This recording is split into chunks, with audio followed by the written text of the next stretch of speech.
Hello everyone, बेटा start कर रहे हैं हम लोग बायोलॉजिकल क्लासिफिकेशन लेक्चर नंबर 3 में। और आज का जो टॉपिक रहेगा, हम लोग जो मोनरा का बचा हुआ स्ट्रक्चर है जैसे कि राइबोसोम और इंक्लूजन बॉडीज, इनकी बात करेंगे। और इसके साथ हम लोग जो आज डिस्कस करने वाले हैं वो रहेगा न्यूट्रिशन इन मोनेरा और मे बी रिप्रोडक्शन का टॉपिक हम लोग पढ़ लें। ठीक है, तो लेक्चर को स्टार्ट करते हैं। एक रिकॉर्डेड लेक्चर है, जो बच्चे इसे रिकॉर्डेड फॉर्म में देख रहे हैं उनको मैं उनसे एक्सपेक्ट करता हूं कि कॉपी पेन साथ में रखें, क्योंकि इसमें कुछ क्वेश्चंस भी करने वाले हैं हम। तो कृपया करके बात को समझें और इसे मतलब लेक्चर को ध्यान से देखें। दूसरी चीज क्या होती है बेटा, क्योंकि आज आपका टेस्ट भी है और आज मीन्स कि संडे को टेस्ट भी है आपका, तो मैंने इसलिए इसको रिकॉर्डेड फॉर्म में दिया है ताकि आप अपना टेस्ट टाइम पर दें और लेक्चर को अपने अकॉर्डिंग देख लें नेक्स्ट क्लास से पहले। ठीक है, क्लियर है, सही है। इतने में उठ के आएंगे सर रिकॉर्डेड मत दिया करो। भाई सिलेबस पूरा कर अच्छे से, है ना। जब तू नीट का काउंसलिंग में बैठेगा तो तेरे से कोई ये नहीं पूछेगा एनटीए वाला कि तूने कैसे देखा था, तेरे से ये पूछेगा कि नंबर कितने आए। सही है, उसी को ट्राई करा। सही है, चलो स्टार्ट कर रहे हैं बेटा हम लोग। सबसे पहले ये आज का हमारा गोल रहेगा, और ये वो बैक्टीरिया है जिसे हम पढ़ रहे थे। सही है, सभी बच्चे ध्यान से घूरें इसे। ये वो बैक्टीरिया है जिसे हम पढ़ रहे थे, है ना। ठीक है, ये कल भी ऐसा था, आज भी ऐसा है और शायद कल भी ऐसा रहेगा, है ना। वाह, शायरी हो गई। इधर देख लो भाई, देखो ये मेरे पास क्या है, बैक्टीरिया है। मैंने स्ट्रक्चर्स लिखे थे। सबसे पहले cell envelope, glycocalyx, slime layer capsule, cell wall, peptidoglycan, cell membrane किसका बना हुआ है, लिपिड बाइलेयर का। ये वो स्ट्रक्चर है जो प्रोकैरियोट्स और यूकैरियोट्स में कॉमन होता है, सिमिलर होता है। उसके बाद ये तीनों केमिकली अलग हैं, पर ये एक कंबाइंड फॉर्म में प्रोटेक्शन का काम करते हैं। ठीक हो गया। उसके बाद हमारे पास फिम्ब्रियाई, पिलाई और फ्लैजिला। फ्लैजिला क्या होता है, सरफेस से बाहर आता है, सेल को चलने में मदद करता है। पानी में मूवमेंट को हम लोकोमोशन कहते हैं। मोटाइल और नॉन मोटाइल सेल फ्लैजिला पे डिसाइड होते हैं। आपके पास नॉन मोटाइल के एग्जांपल में कोकस बैक्टीरिया, साइनोबैक्टीरिया, माइकोप्लाज्मा, और अगर आप अदर ग्रुप्स में जाते हो तो आपका जो रेड एल्गी है वो नॉन मोटाइल है। याद करो, स्पाइरोगैरा आइसोगैमस नॉन मोटाइल था, रेड एल्गी हमारे पास नॉन मोटाइल होती है। ठीक है। उसके बाद हमने पढ़ा पिलाई और फिम्ब्रियाई। पिलाई की शेप ट्यूब शेप है, फिम्ब्रियाई की ब्रिशल शेप होती है। पिलाई स्पेशल रोल करता है, जैसे कि हमने कल देखा था सेक्सुअल रिप्रोडक्शन में कॉन्जुगेशन करके चीज बताई थी जब हम प्लाज्मिड बता रहे थे। और फिम्ब्रियाई क्या करता है बेटा, अटैचमेंट। याद रखना, अटैचमेंट ऑन रॉक और होस्ट, ये काम करता है। उसके बाद हम कहां गए थे, अंदर हमने मीजोजोम बोला था। यार मेम्ब्रेन फोल्ड होकर काफी सारे काम कर रही है, जैसे कि respiration, secretion, cell wall formation, cell division का काम कर रही है। याद आ रहा है आपको।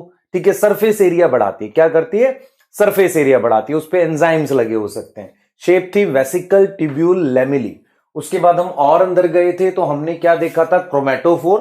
क्रोमेटोफोर सारे बैक्टीरिया में नहीं होता, क्रोमेटोफोर सिर्फ साइनोबैक्टीरिया में होता है। और ये एक तरीके से थाइलाकॉइड जैसा स्ट्रक्चर है जो बैक्टीरिया में प्रेजेंट है। कई बार पूछ देते हैं कि which structure is analogous to thylakoid, तो दैट इज हमारे पास क्या है बेटा, क्रोमेटोफोर है। क्या ये बातें समझ में आ रही हैं, बहुत शानदार तरीके से आ सकती हैं। उसके बाद इसमें पिगमेंट होता है, कौन सा होगा, क्लोरोफिल ए तो होना चाहिए। उसके बाद हम अंदर गए, हमने एक मेन डीएनए पढ़ा जिसे न्यूक्लियोइड बोला, और उसको क्रोमोसोम बोलते हैं, जीनोमिक डीएनए। सारी जरूरी जीन इसी पर होती हैं। उसके बाद ये वाला जो है, इस पे एक्स्ट्रा जीन है। एक्स्ट्रा जीन कौन सी होती है, एक्स्ट्रा क्रोमोसोमल। मेन डीएनए से अलावा है। तो प्लाज्मिड और न्यूक्लियोइड में डिफरेंस मैंने कहा था। सिमिलरिटी क्या है, दोनों डीएनए सर्कुलर है, डबल स्ट्रैंडेड है ना। ये दोनों डीएनए सर्कुलर और डबल स्ट्रैंडेड है।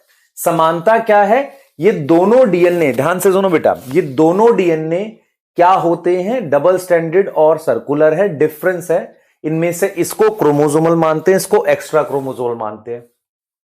ठीक है। इस पे सारी जरूरी जीन, जैसे मैं कहूं हेक्सोकाइनेज, ग्लाइकोलिसिस पढ़ा था, उसकी जीन इस पर होगी।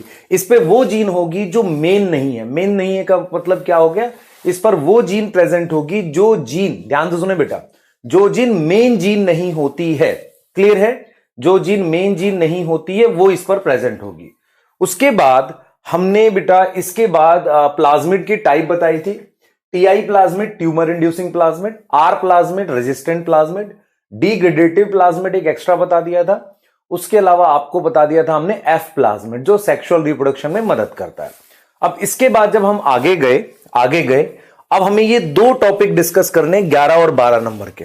तो इसका मतलब मुझे इन पे बात करनी है। तो मैं ये चाह रहा हूं कि आप अपना एक वो बना लें अपनी कॉपी में, ठीक है। यहां पार्ट्स के नाम लिखें, ऐसे एक सीक्वेंस बना लें और उसके बारे में जो भी जानते हैं एक सिंगल पेज पे लिख लें। उस पेज को अपनी एनसीईआरटी में लगा लें। मतलब क्या हुआ, ग्लाइकोकैलिक्स, सेल वॉल और सेल मेम्ब्रेन। तो ग्लाइकोकैलिक्स के बारे में इधर लिख लो एक एक लाइन ऐसे करते हुए। तो पूरा एक टेबल बना लो और उसको याद करो। याद क्या करोगे आप, टेबल बना के अपनी एनसीईआरटी में चिपकाओ, याद रहेगा आपको, ठीक है। हाँ, आगे जाते हैं। अब हम बात करते हैं राइबोसोम की। मेरी बात सुनो, ऐसे बहुत सारे क्वेश्चंस हैं जिनमें यह पूछा गया है कि कौन सी ऐसी ऑर्गेनल है जो बैक्टीरिया में और यूकैरियोटिक सेल दोनों में मिलती है, वो राइबोसोम होती है। मैं आपको कुछ आइडिया देता हूं साइज का। देखो हमारे पास जो ऑर्गेनल्स होती हैं, ध्यान सुनना, ऑर्गेनल्स जो होती हैं बहुत सारी, जैसे कि माइटोकॉन्ड्रिया, क्लोरोप्लास्ट, ये मुझे किस में दिख जाती हैं, नॉर्मल माइक्रोस्कोप में दिख जाती है। राइबोसोम्स जो है मेरे पास, उनका साइज नैनोमीटर में होता है बेटा। किस में होता है, नैनोमीटर में। तो मैं जो साइज लिख रहा हूं वो मैं लिख रहा हूं 15 से 20 नैनोमीटर, ये साइज लिख रहा हूं। तो इस साइज की जो ऑर्गेनल है मेरे पास, जैसे कि जिसे मैं राइबोसोम लिख रहा हूं, इस साइज की जो ऑर्गेनल है मेरे पास, वो इलेक्ट्रॉन माइक्रोस्कोप से दिखेगी। और उसमें भी ये पता है कैसे दिखती है, डॉट डॉट तरीके से। तो सबसे पहले मैं जरा राइबोसोम के लिए कुछ बेसिक चीजें कह रहा हूं। देखो सबसे पहले राइबोसोम एक ऐसी ऑर्गेनल है जो बैक्टीरिया में भी मिलती है और यूकैरियोट्स में भी मिलती है। राइबोसोम की अपनी मेम्ब्रेन नहीं होती कोई। राइबोसोम के बाहर जैसे ईआर के बाहर मेम्ब्रेन होती है ना, ऐसे राइबोसोम के बाहर कोई भी मेम्ब्रेन नहीं होती। ये सेकंड बहुत इंपॉर्टेंट पॉइंट है। विदाउट मेम्ब्रेन ऑर्गेनल में राइबोसोम आता है, ठीक है। और राइबोसोम आप सबको पता है प्रोटीन बनाने में काम हेल्प करता है। तो कैसा रहेगा उसके लिए हम डिस्कस करते हैं। तो हम राइबोसोम को देखते हैं, वो कुछ इस तरीके का दिखता है बेटा, ऐसा, ऐसी एक ऑर्गेनल है, ठीक है। तो सबसे पहले अगर मैं राइबोसोम के फीचर की बात करूं कि भाई कौन कौन से फीचर्स आपको पता होने चाहिए, इसकी लोकेशन क्या है, तो आपको पता है इसकी लोकेशन क्या है, साइटोप्लाज्म। कहां मिल रहा है ये, साइटोप्लाज्म में है। कहां मिला, साइटोप्लाज्म में, है ना। ये मिल रहा है हमारे पास साइटोप्लाज्म में मिल रहा है यहां पर, ठीक है, साइटोप्लाज्म में। ऐसा लगता है जैसे डॉट डॉट सा कुछ है। डॉट डॉट सा मतलब जैसे मान लो आपने कॉफी जब बनाते हैं तो उसके छोटी पत्ती जो होती है ना, चाय पत्ती, वो डॉट डॉट से होते हैं वैसे, तो उसे ग्रेन्यूल्स टाइप से कहते हैं। तो ये ग्रेनुलर लगता है। कैसा लगता है, ये ग्रेनुलर, है ना, ग्रेनुलर लगता है, ठीक है। उसके बाद बेटा ये विदाउट मेम्ब्रेन ऑर्गेनल है, इसकी मेम्ब्रेन नहीं होती, विदाउट मेम्ब्रेन ऑर्गेनल है। ऐसी ऑर्गेनल है जिसकी हमारे पास क्या नहीं है, मेम्ब्रेन नहीं है। आपको क्लियर है, विदाउट मेम्ब्रेन ऑर्गेनल है, ऐसी ऑर्गेनल है जिसकी कोई मेम्ब्रेन नहीं है। क्लियर है, समझ में आ रही है, कोई मेम्ब्रेन नहीं है। और बेटा ये प्रेजेंट होता है किसमें, present in both eukaryotes and prokaryotes, eukaryotes and prokaryotes दोनों में होता है। प्रोकैरियोट्स के साइटोप्लाज्म में। यहां तक समझ में आ रही है, ध्यान से सुनो, मेरी बात सुनना ध्यान से। ये मैं राइबोसोम के लिए बात कर रहा हूं। जैसे ये राइबोसोम मुझे डॉट डॉट तरीके से दिखेंगे, आप समझ पा रहे हो। ये न्यूक्लियोइड है, ये प्लाज्मिड है। प्लाज्मिड भी काफी बड़ा नहीं होता, छोटा होता है, ठीक है। ये डॉट डॉट से स्ट्रक्चर, इन्हें मैं राइबोसोम कह रहा हूं। इनकी ना कोई मेम्ब्रेन होती है, ये ग्रेनुलर दिखते हैं। ग्रेनुलर का मतलब ऐसा डॉट डॉट टाइप से दिखते हैं, नैनोमीटर में। साइज एनसीईआरटी इसका 15 to 20 नैनोमीटर देती है। अब जरा राइबोसोम को एक बार थोड़ा सा डिटेल में जानने की कोशिश करते हैं। देखो मैं आपको एक चीज क्लियर बताता हूं। राइबोसोम ऐसे दो पार्ट्स में बना होता है, ऐसे ध्यान देना बेटा। राइबोसोम एक ये पार्ट है और एक ये पार्ट है, इन्हें सब यूनिट कहते हैं। किसी बड़ी चीज के पार्ट्स को हम क्या बोल देते हैं, सब यूनिट बोल देते हैं। तो ये हमारे पास जो सब यूनिट है, इसे हम स्मॉल सब यूनिट कहते हैं, स्मॉल सब यूनिट कहते हैं, और इसे हम लार्ज सब यूनिट कहते हैं। नॉर्मली जब भी हम पढ़ते होते हैं चीजों को, तो हम उसका केमिकल स्ट्रक्चर भी जानना चाहते हैं, भाई केमिकली किस चीज का बना हुआ है। तो राइबोसोम की चाहे छोटी सब यूनिट हो चाहे बड़ी सब यूनिट हो, वो दो ही चीजों के बने हुए हैं। एक हमारे पास ये आरएनए है, ठीक है, ये इस तरीके से मेरे पास क्या है, आरएनए, आप समझो इस तरीके से आरएनए है, और मेरे पास ये इसमें प्रोटीन्स हैं, ये देख रहे हो प्रोटीन्स हैं। तो मेरे पास अगर मैं आपसे कहूं राइबोसोम किसके बने हुए हैं, this is known as RNA, और ये मेरे पास प्रोटीन्स हैं। ऐसा ही छोटी सब यूनिट में है, ऐसा आरएनए जो राइबोसोम में मिलेगा उसे आरआरएनए कहते हैं। यहां तक समझ में आ रही है? तो मेरे पास ये राइबोसोम का स्ट्रक्चर है जिसका साइज हम लोग बोल रहे हैं बार बार, इस पूरे का साइज 15 से 20 नैनोमीटर का होता है। राइबोसोम में 2 सब यूनिट होती हैं और दोनों सब यूनिट में आरआरएनए और प्रोटीन होता है, दोनों में, इसमें भी है इसमें भी है, ठीक है। ये वाली सब यूनिट जो है बेटा ध्यान से सुने, ये वाली सब यूनिट जिसे हम स्मॉल कह रहे हैं और ये वाली सब यूनिट जिसे हम लार्ज कह रहे हैं, ध्यान से समझना मैं क्या बताऊंगा। देखो ये जो स्मॉल सब यूनिट है, स्मॉल सब यूनिट है ना, हम क्या करते हैं, एक यूनिट होती है बेटा, सुनो सुनो देखो, जैसे हम किसी भी चीज के मास को ग्राम में नापते हैं, उसका जो मान लो साइज है वो हो सकता है हम लोग, या लेंथ जो होगी मीटर में नाप सकते हैं। ऐसे ही मैं आपको यहां पर ये कह रहा हूं कि जैसे मेरे पास, ध्यान सुनना बहुत इंपॉर्टेंट है, हम जो मास है वो ग्राम में नापते हैं, ऐसे ही क्या होता है राइबोसोम का जो साइज है, साइज मतलब आकार है ना, कैसा कितना है, उसको हम एक यूनिट में नापते हैं, उसे एस कहते हैं।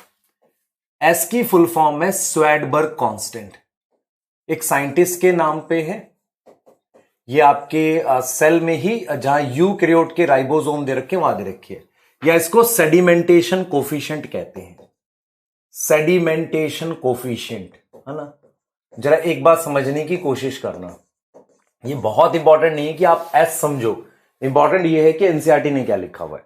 एनसीईआरटी क्या लिखती है कि जैसे मान लो मेरे पास ये टेस्ट ट्यूब है, टेस्ट ट्यूब में ये हैवी चीज है और ये लाइट चीज है, दोनों अगर सेटल होगी तो हैवी जल्दी सेटल होगी ना। देखो this is heavy, this is light, heavy जल्दी सेटल होगी तो कम टाइम लेगी। तो इसी तरीके से हम क्या नापते हैं कि भाई कोई चीज कितने टाइम में सेडिमेंट होगी, उससे उसका साइज और डेंसिटी का पता चलता है। तो एनसीईआरटी ने क्लियरली एस को लिखा है, it is indirect measure of size and density. मैं रिपीट कर रहा हूं, हमने राइबोसोम को बताया कि राइबोसोम साइटोप्लाज्म में मिलते हैं, आईज से दिखते नहीं, ना नॉर्मल माइक्रोस्कोप से, इलेक्ट्रॉन माइक्रोस्कोप से दिखेंगे क्योंकि नैनोमीटर का आकार है। राइबोसोम जो होते हैं बेटा, राइबोसोम जो होते हैं वो ग्रेनुलर होते हैं, उनकी कोई मेम्ब्रेन नहीं होती, उनका काम प्रोटीन बनाना है। बैक्टीरिया में भी मिलते हैं और यूकैरियोट्स में मिलते हैं। बैक्टीरिया में जो राइबोसोम मिलते हैं वो 70S टाइप के होते हैं, 70S, जिसमें 2 सब यूनिट है, स्मॉल है और फिर मेरे पास लार्ज है। स्मॉल सब यूनिट को 30S कहते हैं और जो लार्ज सब यूनिट है, ध्यान से देखें, लार्ज सब यूनिट को हम क्या बोलते हैं, क्या बोलेंगे बेटा, 50S बोलेंगे। अब यहां पर सवाल ये उठता है, ये दोनों ऐड करके 70 क्यों नहीं आ रहे, मेजर्ड वैल्यू है या बेसिकली ओवरलैपिंग कुछ हो जाती है। आपको सिर्फ ये समझना है कि जब ये दोनों सब यूनिट जुड़ी रहती है तो कंप्लीट राइबोसोम होता है। ये दोनों सब यूनिट 2 चीजों का बना है, किसका, आरआरएनए, राइबोसोमल आरएनए और प्रोटीन, ठीक है। जो 30S सब यूनिट है और 50S सब यूनिट है, ध्यान से देखें बेटा, इसमें ये जो S है ना एक यूनिट है बेटा, स्वैडबर्ग कांस्टेंट या सेडिमेंटेशन कोफिशिएंट, जो एनसीईआरटी ने लिखा indirect measure of size and density, indirect measure of size and density, size और डेंसिटी का इनडायरेक्ट मेजर है। क्या आपको समझ में आ रहा है, साइज और डेंसिटी का क्या है, इनडायरेक्ट मेजर है। आप समझो ध्यान से, इनडायरेक्ट मेजर है। तो हमारे पास ध्यान देंगे, हमारे पास जो है स्मॉल सब यूनिट है और हमारे पास क्या है, लार्ज सब यूनिट है, ठीक है। स्मॉल सब यूनिट है, लार्ज सब यूनिट है, ठीक है। ये हो गया, स्मॉल सब यूनिट जो है वो 30S है, लार्ज सब यूनिट 50S है। 30S में क्या क्या प्रेजेंट होगा भाई बताओ सर, आरआरएनए होगा, और क्या होगा सर, प्रोटीन भी हो सकती है। आपको प्रोटीन के नंबर नहीं करने, आप सिर्फ आरआरएनए करो, जो 16S आरआरएनए होता है। इसमें आरआरएनए कौन सा होता है, इसमें भी आरआरएनए है और साथ में क्या है, प्रोटीन है। तो इसको हम क्या नाम दे देते हैं, इस वाले में 23S 2 होते हैं rRNA और एक होगा 5S rRNA, ये 2 होते हैं इसमें। तो आपने क्या सीखा, आपने ये सीखा कि कंप्लीट राइबोसोम की 2 पार्ट हैं जिन्हें सब यूनिट कह रहे हैं। ये rRNA प्रोटीन का बना है, तो इसका मतलब ये भी rRNA प्रोटीन का। मेरे पास ये 16S rRNA है, ध्यान देंगे ये 16S rRNA है जो टाइप ऑफ rRNA है। यहां पर क्या है 23S और 5S है, ठीक है, ये काम का है। अगर मैं आपको क्लियरली बताऊं बेटा, इस rRNA को फाइलोजेनेटिक स्टडीज में यूज करते हैं। What is phylogenetic studies? हम क्या करते हैं, ऑर्गेनिज्म की क्लासिफिकेशन पढ़ते हैं। जब भी आप किसी को कैटेगराइज, ग्रुपिंग, है ना, वर्गीकरण करते हो, बांटते हो, तो कोई ना कोई बेसिस बनाते हो। तो ये बेटा जो 6 किंगडम क्लासिफिकेशन हम पढ़ेंगे, जो बनाई गई है, वो किस पर बेस्ड है, इस पर बेस्ड है। तो 6 किंगडम क्लासिफिकेशन इस पर बेस्ड है। तो 16S rRNA क्या है, ध्यान देंगे 16S rRNA एग्जैक्टली क्या है बेटा, ये यूज होता है किसमें, यूज इन फाइलोजेनेटिक स्टडीज। किसमें यूज होगा, फाइलोजेनेटिक स्टडीज में यूज होगा। क्लियर है, बताओ, ये चीज क्लियर है? तो आपको क्लियर होना चाहिए कि राइबोसोम कैसे हैं, है ना। ध्यान से सुनो, फिर से रिपीट करूंगा। राइबोसोम आप याद रखें साइटोप्लाज्म में होते हैं। दूसरा पॉइंट, उसकी मेम्ब्रेन नहीं होती। तीसरा पॉइंट, राइबोसोम जो होते हैं बेटा वो 2 हिस्से में अलग अलग होते हैं। साइटोप्लाज्म में अगर आप देखोगे ना, राइबोसोम की सब यूनिट अलग होती है, वो तभी जुड़ती है जब प्रोटीन बनाना हो। मतलब क्या हुआ, ये जो 2 सब यूनिट है ना, ये और ये, है ना, लार्ज, स्मॉल और लार्ज, ये अलग रहती हैं। क्या आप बता सकते हो कि कौन सा मिनरल राइबोसोम असेंबली में मदद करता है, जुड़ने में मदद करता है? ये आपने कहां पढ़ा था, मिनरल न्यूट्रिशन में। याद करना, देखना, आपको रोल ऑफ मिनरल में मिलेगा कि मैग्नीशियम Mg+2 स्ट्रक्चर मेंटेन करने में हेल्प करता है। तो राइबोसोम की असेंबली में, तो मैं इस चीज को लिख रहा हूं नोट में, नोट लिख रहा हूं बेटा। जब भी मैं नोट लिखता हूं वो काम का होता है बहुत ज्यादा। तो राइबोसोम की दोनों सब यूनिट अलग अलग रहती हैं, बोथ सब यूनिट, है ना। हम इतना क्यों पढ़ रहे हैं यार, ये ऑर्गेनल है ना, अकेली ऑर्गेनल है बैक्टीरिया में, ये भी नहीं पढ़ोगे। तो राइबोसोम बोथ सब यूनिट क्या रहती है, combine only during protein synthesis. Protein synthesis, वो प्रोटीन सिंथेसिस पे कंबाइन होती है। ठीक है, क्लियर है, ये हो गया इसका नोट। तो ये आपके सामने है कि सिर्फ प्रोटीन बनाने के लिए कंबाइन होती है दोनों सब यूनिट, है ना। वैसे ये कंबाइन नहीं होती, ठीक है, वैसे ये कंबाइन नहीं होती। क्या ये क्लियर है? क्या आपको ये समझ में आ गया? ठीक है, अब मेरी बात सुनो, मैं आपको क्या दिखा रहा हूं, राइबोसोम का रोल देखो। आपको मैं एक बार सेल दिखाता हूं बैक्टीरिया का। देखो मेरे पास ये बैक्टीरिया का सेल है। आपको पता है बैक्टीरिया में ये मान लो सेल मेम्ब्रेन है, ध्यान से देखना बेटा, ये बैक्टीरिया का सेल है, इसकी सेल मेम्ब्रेन है, ठीक है। उसके बाद मान लो ये इसकी सेल वॉल है ना, ये बैक्टीरिया की क्या है, सेल वॉल है। चलो बाहर ग्लाइकोकैलिक्स भी बना ही लो, आपको लगे तो चलो ग्लाइकोकैलिक्स भी बना ली। अब मैं जो बताने जा रहा हूं वो सुनो ध्यान से। देखो राइबोसोम कैसे प्रेजेंट होते हैं, ये राइबोसोम है मान लो, ये तभी जुड़ते हैं जब प्रोटीन बनानी होती है, ऐसे ये जुड़े हुए हैं। काफी सारे राइबोसोम एक साथ एक mRNA पर जुड़े रहते हैं, ऐसे एक सिंगल। ये क्या है बेटा, देखो आपको ये चीज पता होनी चाहिए कि राइबोसोम क्या करता है, प्रोटीन बनाता है। अगर मैं आपसे कहूं फंक्शन, रोल ऑफ राइबोसोम की बात करूं, मैं अगर आपसे बात करूं रोल ऑफ राइबोसोम की, तो राइबोसोम प्रोटीन बनाता है। क्या करता है, प्रोटीन बनाता है, ठीक है। तो प्रोटीन कैसे बनाता है, इंफॉर्मेशन होती है मेरे पास, किसके पास, mRNA के पास।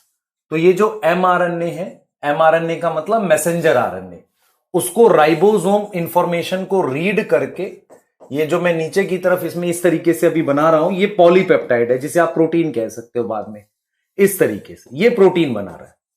अब ये क्या होते हैं बेटा, राइबोसोम क्या होते हैं, अगर बहुत सारे राइबोसोम एक सिंगल mRNA पे लग के प्रोटीन बनाते हैं, आप देख रहे हो प्रोटीन बनाते हैं, उन्हें पॉलीराइबोसोम्स कहते हैं। तो रोल ऑफ राइबोसोम क्या है, प्रोटीन सिंथेसिस। क्या होगा, प्रोटीन सिंथेसिस। और वो किसकी इंफॉर्मेशन रीड करेंगे, by using information of, by using information of, किसकी इंफॉर्मेशन, ध्यान से देखो, राइबोसोम क्या कर रहे हैं, प्रोटीन बना रहे हैं। किसकी इंफॉर्मेशन पढ़ के प्रोटीन बना रहे हैं, आप समझो इस चीज को, किसकी इंफॉर्मेशन पढ़ के प्रोटीन बना रहे हैं, एमआरएनए की, एमआरएनए की इंफॉर्मेशन पढ़ के वो प्रोटीन बना रहे हैं। चलो ठीक है, कौन बना रहा है, राइबोसोम बना रहा है। तो राइबोसोम एमआरएनए की इंफॉर्मेशन रीड करके प्रोटीन बना रहे हैं, ये क्लियर है, ठीक है, ये चीज क्या है, क्लियर है। तो राइबोसोम एमआरएनए की इंफॉर्मेशन रीड करके प्रोटीन बना रहे हैं, सही हो गई बात। तो क्या होता है बेटा, देखो, अच्छा राइबोसोम कुछ यहां भी अटैच मिलते हैं, देखो हमारे पास राइबोसोम मेम्ब्रेन पर भी अटैच मिलते हैं, प्लाज्मा मेम्ब्रेन पर, इस पर भी अटैच होके प्रोटीन बनाते हैं, जो प्रोटीन बाहर सिक्रीट करनी है ना, वो वाली, ठीक है। तो राइबोसोम ऐसा फ्री भी होता है साइटोप्लाज्म में, और ऐसे मेम्ब्रेन पर भी अटैच होता है। तो protein synthesis by information of mRNA, ठीक है। दूसरा क्या होता है कि पॉलीराइबोसोम, पॉलीराइबोसोम ये नीट में 2 से 3 बार आया है। पॉलीराइबोसोम जिन्हें पॉलीजोम्स कहते हैं। व्हाट आर पॉलीराइबोसोम, पॉलीजोम्स, देखो खूब सारे राइबोसोम एक सिंगल एमआरएनए पे लगकर प्रोटीन बना रहे हैं, उसे पॉलीराइबोसोम कहते हैं। तो व्हाट इज पॉलीराइबोसोम, पॉलीराइबोसोम क्या हो गया, a large number of ribosome attach on, large मतलब ऐसा नहीं 2000, attach on mRNA to make protein, काफी सारे लगकर प्रोटीन बना रहे हैं, उसको हमने क्या बोल दिया, पॉलीराइबोसोम बोल दिया। नीट में ये चीज कम से कम 2 बार आई हुई है बेटा, ठीक है। नीट मेरे ख्याल से शायद ये नीट 2018 में भी आया है या 2020 में, ऐसे करके लगभग रिसेंट में 2 साल में आया है, 2 बार आया हुआ है।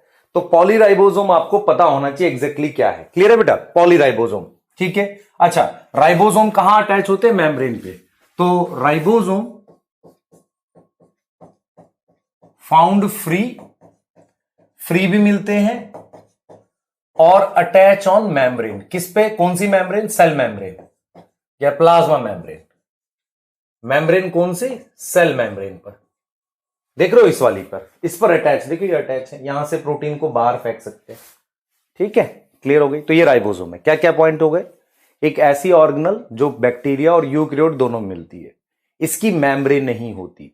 राइबोसोम्स जो होते हैं वो क्या होते हैं बेटा, 2 सब यूनिट होती है, तभी जुड़ती है जब प्रोटीन बनाना है। वो केमिकली किसके बने हुए हैं, आरआरएनए प्लस प्रोटीन, इसलिए राइबोसोम को कई बार राइबो न्यूक्लियो प्रोटीन भी बोल देते हैं। राइबो न्यूक्लियो मतलब आरआरएनए को बोल दिया राइबो न्यूक्लिक एसिड, प्रोटीन को ऐड कर दिया, ठीक है, ये ठीक है, क्लियर है। चलिए एक बार जरा इससे एनसीईआरटी देखें फटाफट से, इसकी एनसीईआरटी क्या कहती है आपसे, देखो ये रहा,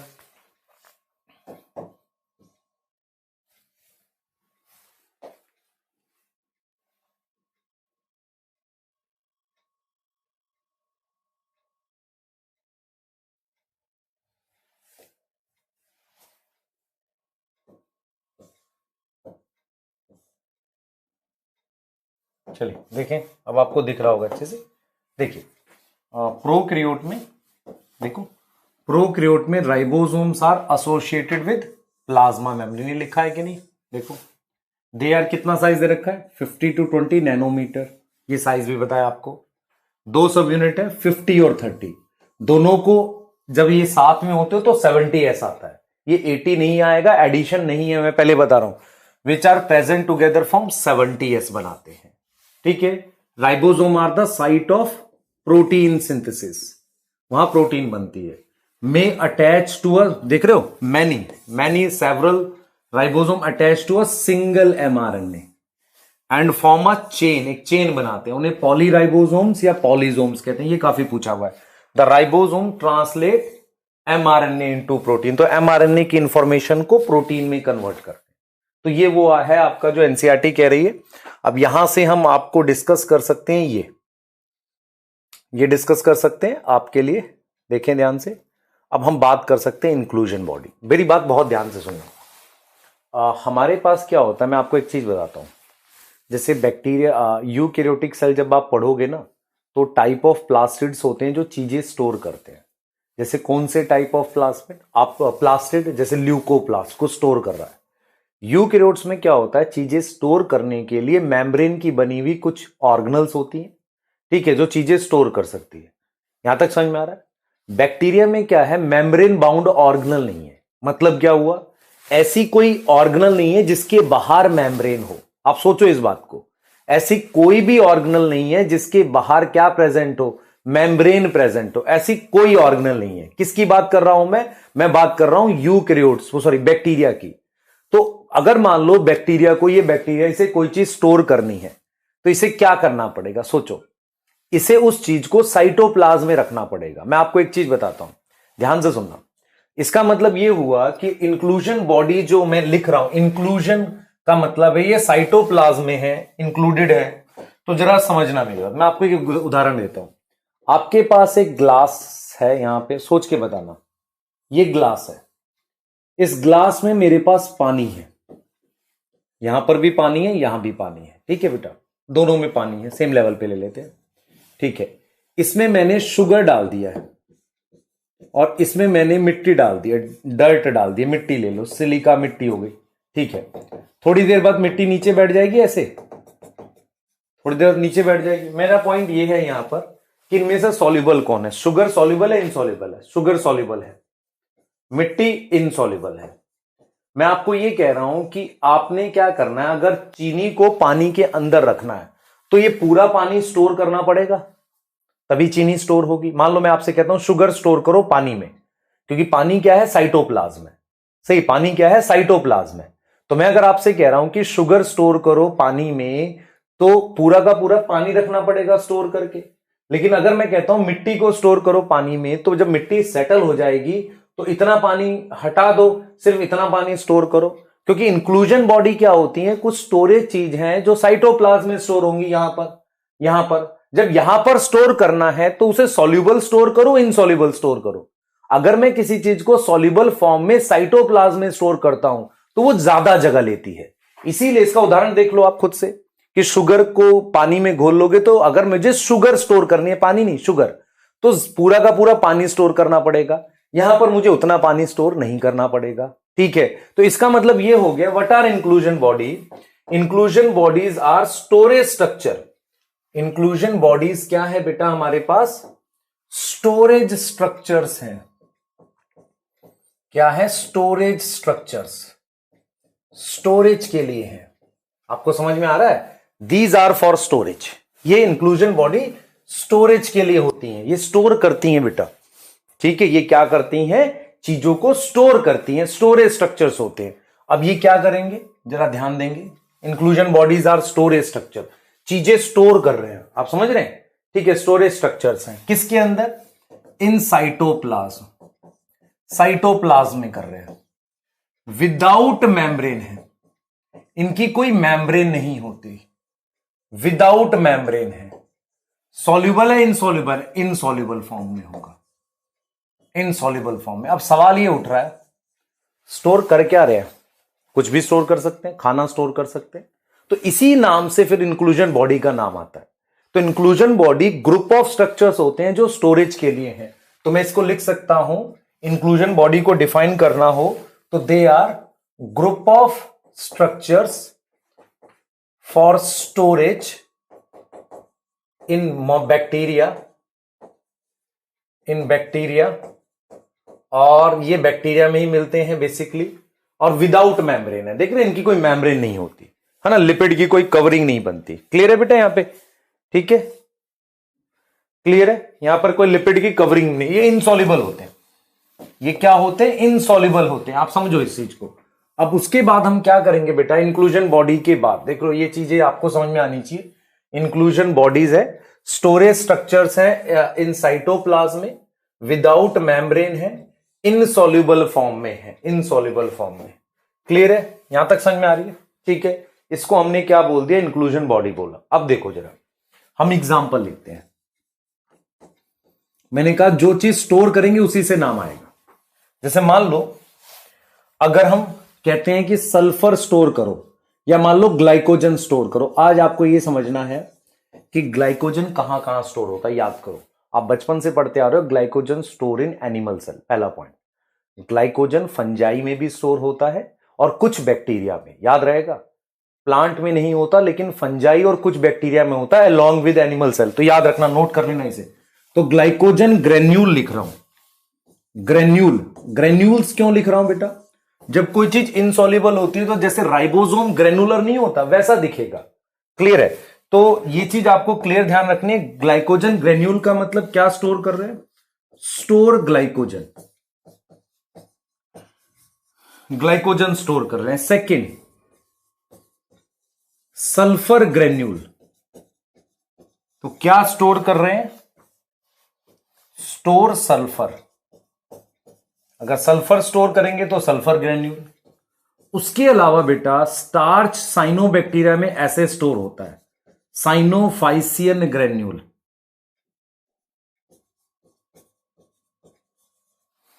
है ना। साइनोफाइसियन ग्रेन्यूल कहते हैं इसे, है ना।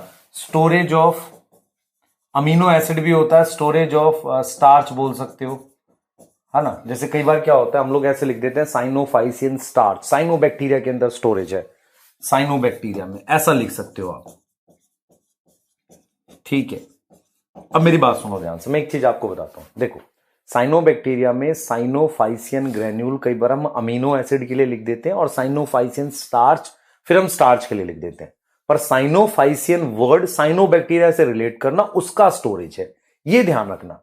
बहुत स्पेसिफिक करके नहीं पूछेगा आपसे क्या स्टोर कर रहे हो, आपसे ये पूछेगा साइनोफाइसियन ग्रेन्यूल किसमें। फोर्थ आप याद कर सकते हो, आप याद कर सकते हो फॉस्फोरस ग्रेन्यूल, फॉस्फोरस ग्रेन्यूल। तो ये क्या करेगा बेटा? Store phosphorus. क्या स्टोर करेगा? फॉस्फोरस स्टोर करेगा।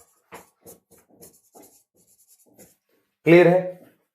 यहां तक समझ में आ रही है? ठीक है, तो ये ग्रेन्यूल्स हैं। ग्रेन्यूल समझ लो इस बात को। ग्रेन्यूल का मतलब होता है कि कोई उस तरह का स्ट्रक्चर जो आपको बेसिकली स्टोरेज में मदद करे। ठीक है, जैसे मैं आपको एक एग्जांपल देता हूं इसमें, और जो लास्ट एग्जांपल है वो है गैस वैक्यूल। अब होता क्या है कि अगर मान लो ये बैक्टीरिया, ध्यान दो बेटा, देखो ये बैक्टीरिया है, दिस इज बैक्टीरिया, इसमें मुझे गैस स्टोर करनी है, तो ये गैस वैक्यूल है। अब यहां पर सर आपने कहा था कि कोई मेम्ब्रेन नहीं होनी चाहिए, मेम्ब्रेन दिख रही है, पर ये लिपिड बाइलेयर नहीं है। लिपिड बाइलेयर मतलब ये मेम्ब्रेन हो सकता है प्रोटीन की मेम्ब्रेन हो। तो गैस वैक्यूल क्या स्टोर कर रहा है? गैस कर रहा है।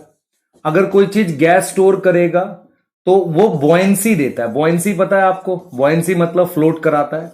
और इसमें जो मेम्ब्रेन है ना, वो लिपिड बाइलेयर नहीं है। Membrane is not lipid bilayer, not lipid bilayer. Membrane lipid bilayer नहीं है बेटा, आप समझ रहे हैं? मेम्ब्रेन लिपिड बाइलेयर नहीं है। तो ये आपका गैस वैक्यूल है। ये आपका क्या है? Gas vacuole. कहां प्रेजेंट होता है? प्रेजेंट इन बैक्टीरिया में, प्रेजेंट इन साइनोबैक्टीरिया।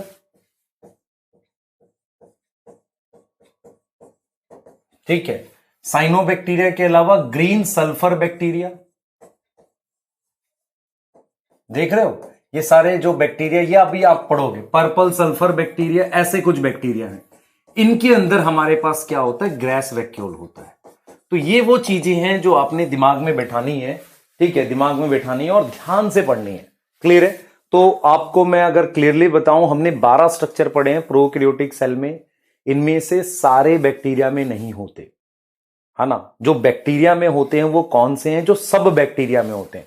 मान लो मैं आपसे कहूं कि मुझे कोई नोट दो इस तरीके का लिख के, तो आप देखो मैं क्या लिख रहा हूं। नोट देखो ध्यान से, देखो नोट ये है बेटा, ध्यान से सुने। नोट ये है कि मेरे पास सेल मेम्ब्रेन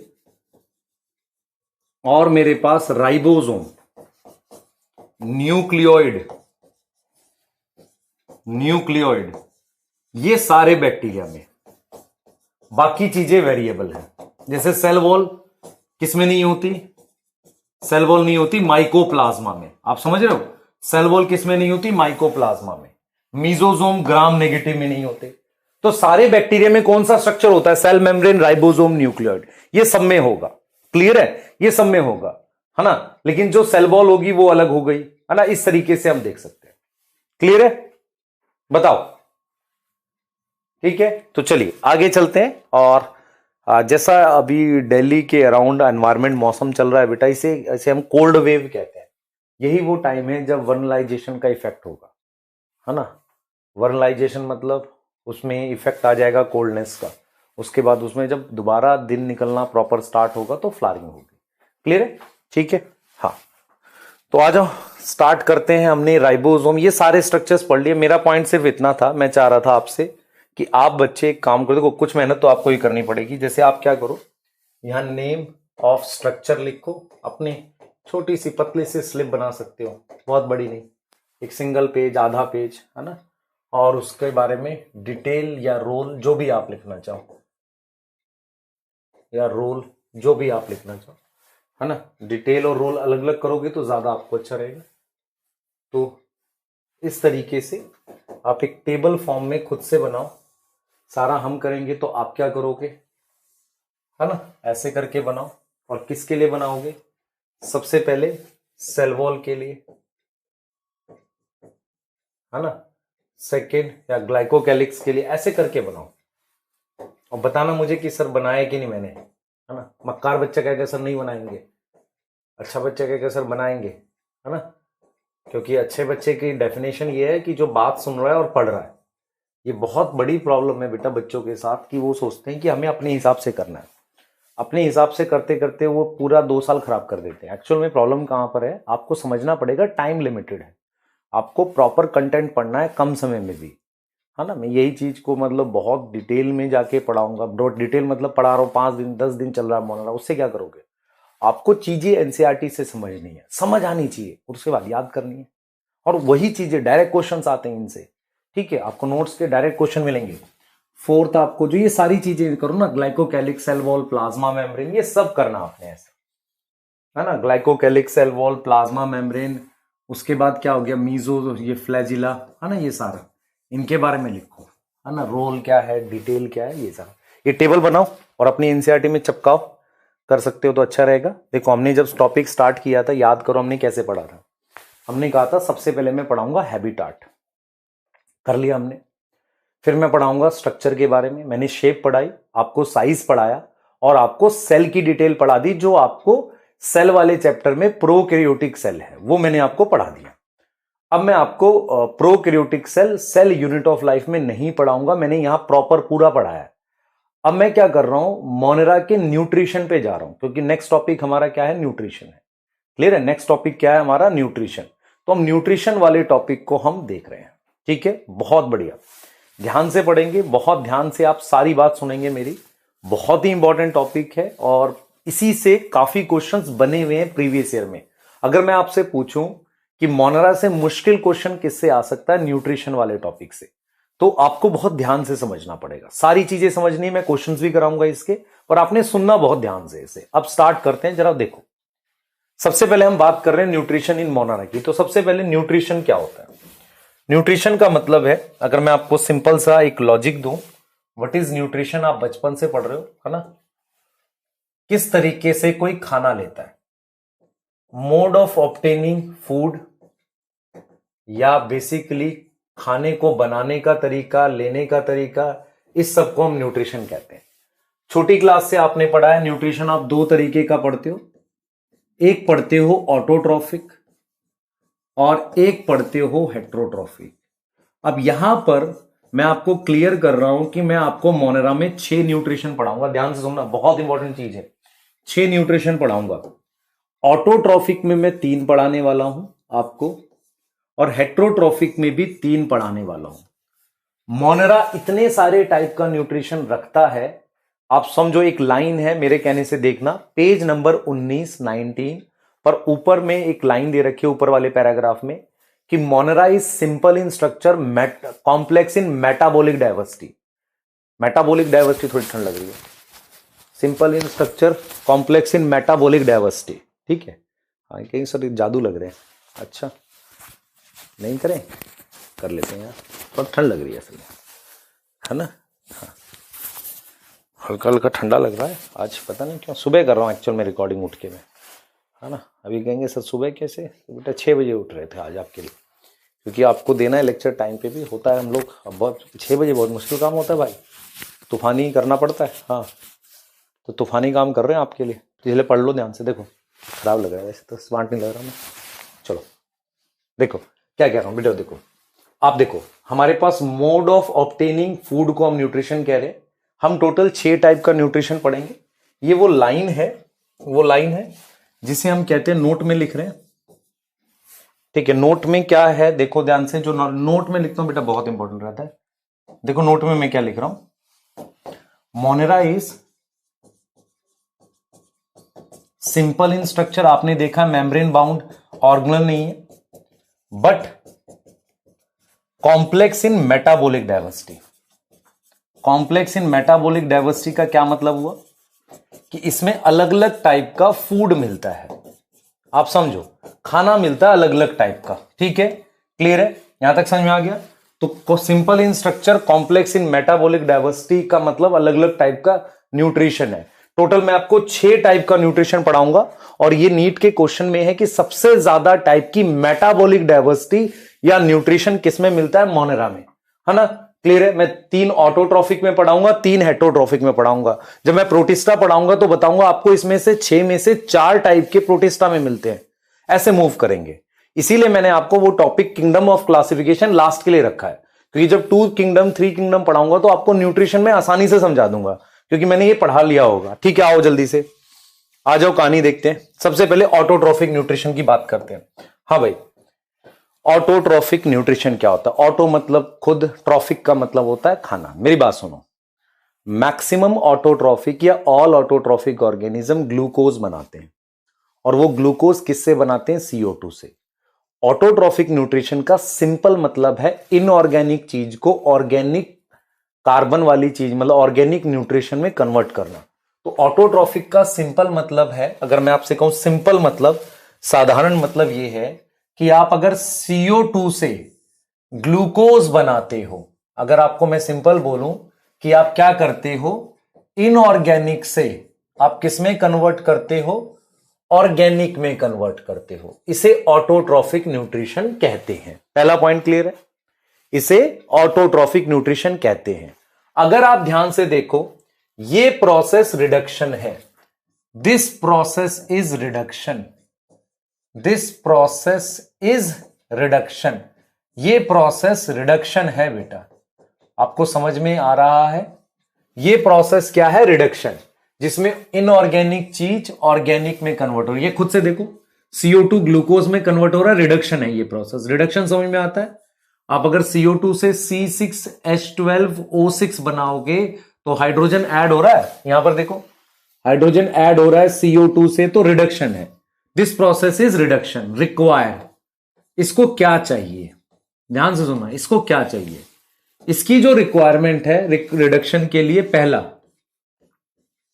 एनर्जी चाहिए। क्या चाहिए? एनर्जी चाहिए, क्योंकि रिडक्शन क्या होता है? एंडोथर्मिक होता है, एनर्जी चाहिए। तो सिंपल समझो, ऑटोट्रॉफिक न्यूट्रिशन का मतलब है CO2 से ग्लूकोज बनाना। यह प्रोसेस एक रिडक्शन है, और रिडक्शन कराने के लिए आपको किसकी आवश्यकता है? एनर्जी की आवश्यकता है। आपको एनर्जी देनी पड़ेगी। क्या कराने के लिए? रिडक्शन कराने के लिए। बेटा आप लोगों से इसको समझो ध्यान से, हम आखिरी में जब दौड़ेंगे तो गिर सकते हैं, ठीक है। इसका क्या मतलब हुआ? हम सिलेबस को आखिरी में जाके भगाएंगे तो गिर जाएंगे, लेकिन जरूरत पड़ने पर बीच बीच में थोड़ा थोड़ा आपको दौड़ाएंगे तो चल जाएगा। मींस दौड़ाने का मतलब क्या है? जल्दी पढ़ा दिया नहीं, थोड़ा सा एक्स्ट्रा लेक्चर से।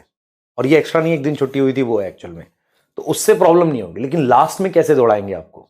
सोचो, मान लो लास्ट में 10 दिन में 10 चैप्टर करा दिए, ऐसा होता है ना ऑफलाइन कोचिंग्स में। Living world, reproduction in organism, पूरी ecology, microbes in human welfare, strategies, आ रहा है याद है? आ रहा है ना? ये वाले वो चैप्टर है जो वो लगभग नहीं कराते। हाँ, शीट ले लो, ऐसे कर लो। क्लियर है? हाँ, तो रिप्रोडक्टिव हेल्थ कुछ चीजें पढ़ा देते हैं। तो मैं वही कह रहा हूं, पढ़ाएंगे हम सारा, कुछ भी नहीं छोड़ेंगे, सब नोट्स में से आएगा। आपको क्या करना है, आप देखो, डिसाइड। ठीक है, एनर्जी चाहिए। दूसरा, फर्स्ट एनर्जी चाहिए, है ना, दिस प्रोसेस को एनर्जी। दूसरा बेटा क्या, पहले देखो CO2 से ग्लूकोज बना रहे हैं, उसको हम ऑटोट्रोफिक न्यूट्रिशन कह रहे हैं। दूसरा मुझे क्या चाहिए, H+ और इलेक्ट्रॉन, या मैं बोल सकता हूं हाइड्रोजन चाहिए। तो ये ऑटोट्रोफिक न्यूट्रिशन की रिक्वायरमेंट है कि आप इनऑर्गेनिक को ऑर्गेनिक में कन्वर्ट करोगे, और आपको ये चाहिए, एक तो आपको एनर्जी चाहिए, दूसरा आपको हाइड्रोजन चाहिए। क्या आपको मेरी बात समझ में आ गई? क्लियर है ये चीज? ठीक है, क्लियर हो गई बात, तो आ जाओ आगे। अब टाइप ऑफ ऑटोट्रोफिक न्यूट्रिशन की हम बात करने वाले हैं, बहुत इंपॉर्टेंट है, ध्यान से सुनना। मैं आपको क्या बताने जा रहा हूं, टाइप ऑफ ऑटोट्रोफिक न्यूट्रिशन बताने जा रहा हूं, सुन लो ध्यान से क्या है। हम क्या करेंगे बेटा, ध्यान से देखो, हम क्या करेंगे, on the basis of energy, on the basis of energy हम ऑटोट्रोफिक को डिवाइड करते हैं दो पार्ट में। पहला, अगर एनर्जी किसी केमिकल रिएक्शन से आए, अब केमिकल रिएक्शन से कैसे आएगी वो समझना है हमें, तो हम लिखेंगे कीमो ऑटोट्रोफिक, कीमो ऑटोट्रोफिक। यहां पर जो इंफॉर्मेशन है वो एनसीईआरटी में दो जगह दे रखी है, अलग अलग चैप्टर में। कीमो ऑटोट्रोफिक आपका एक तो पेज नंबर 19 पर दे रखा है, और पेज नंबर 201 मिनरल न्यूट्रिशन पे कीमो ऑटोट्रोफिक के बारे में। इसे कीमो सिंथेटिक कहते हैं, इसके बारे में हम जानेंगे। और अगर एनर्जी सनलाइट से आए, लाइट से आए, तो उन्हें हम कहेंगे फोटो ऑटोट्रोफिक। तो फोटो ऑटोट्रोफिक और कीमो ऑटोट्रोफिक में फर्क देख लो क्या है। ये एनर्जी का डिफरेंस है। यहां एनर्जी कहां से आ रही है, यहां एनर्जी आ रही है कहां से, energy from chemical reaction, energy from chemical reaction, chemical reaction से एनर्जी आ रही है। इसका मतलब वो केमिकल रिएक्शन कौन सा होना चाहिए, एक्सोथर्मिक, एनर्जी बनाने वाला। तो आप मुझे सोच के बताओ, वो एक्सोथर्मिक रिएक्शन ऑक्सीडेशन होगा, रिडक्शन होगा?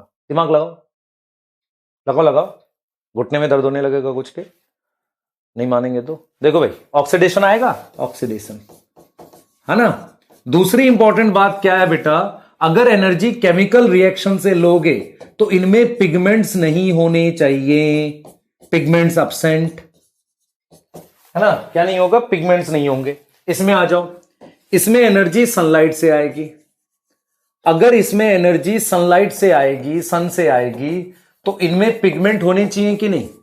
तो मैं अगर आज आपसे एक क्वेश्चन पूछूं असर्शन रीजन में, मुझे बताना सही है कि नहीं सोच के। क्वेश्चन ये है, एक स्टेटमेंट 1 है और एक स्टेटमेंट 2 है। All autotroph have pigments. क्या ये स्टेटमेंट ठीक है? सोचो। और मैं सेकंड लिख रहा हूं, all photo autotroph have pigment.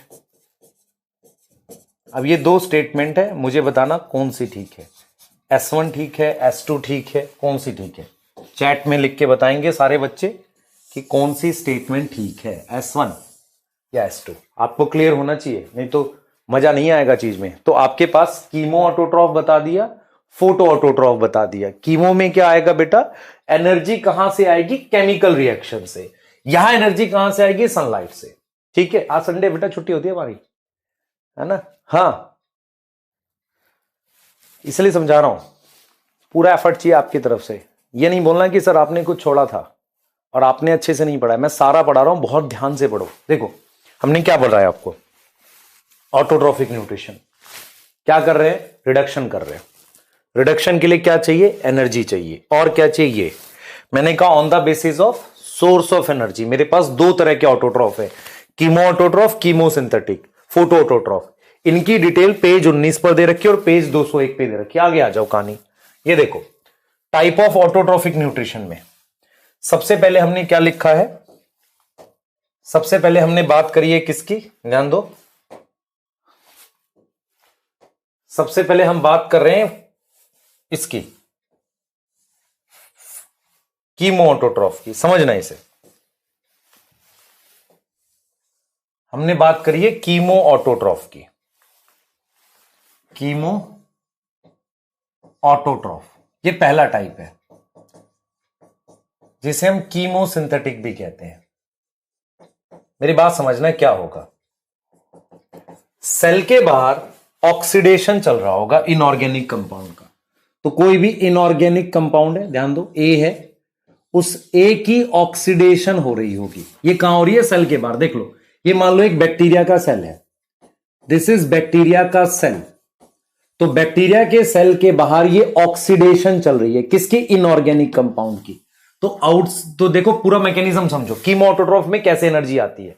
Cell के बाहर ऑक्सीडेशन चलती है, उस ऑक्सीडेशन से एनर्जी बनती है, ये एनर्जी बन गई। वो एनर्जी से एटीपी फॉर्म होती है और वो एटीपी यूज होती है CO2 से ग्लूकोज बनाने में। क्या आपको समझ में आया, क्या समझ में आया कैसे काम होता है। एनसीईआरटी लिखती है, एनसीईआरटी लिखती है आउटसाइड सेल कीमो ऑटोट्रॉफ में क्या हो रही है, ऑक्सीडेशन हो रही है। क्या हो रही है, ऑक्सीडेशन। क्लियर, आउटसाइड सेल हो रही है। तो हम इस चीज को लिख रहे हैं, ध्यान से समझो बेटा। हम लिख रहे हैं कि outside cell, outside bacterial cell, किसका सेल, बैक्टीरियल सेल, हमारे पास क्या होगी, ऑक्सीडेशन होगी। ऑक्सीडेशन किसकी, ऑक्सीडेशन ऑफ इनऑर्गेनिक कंपाउंड, किसी भी इनऑर्गेनिक कंपाउंड की ऑक्सीडेशन होगी। अब क्या करोगे, अब क्या करोगे, आउटसाइड बैक्टीरियल सेल हमारे पास ऑक्सीडेशन होगी किसकी, इनऑर्गेनिक कंपाउंड की।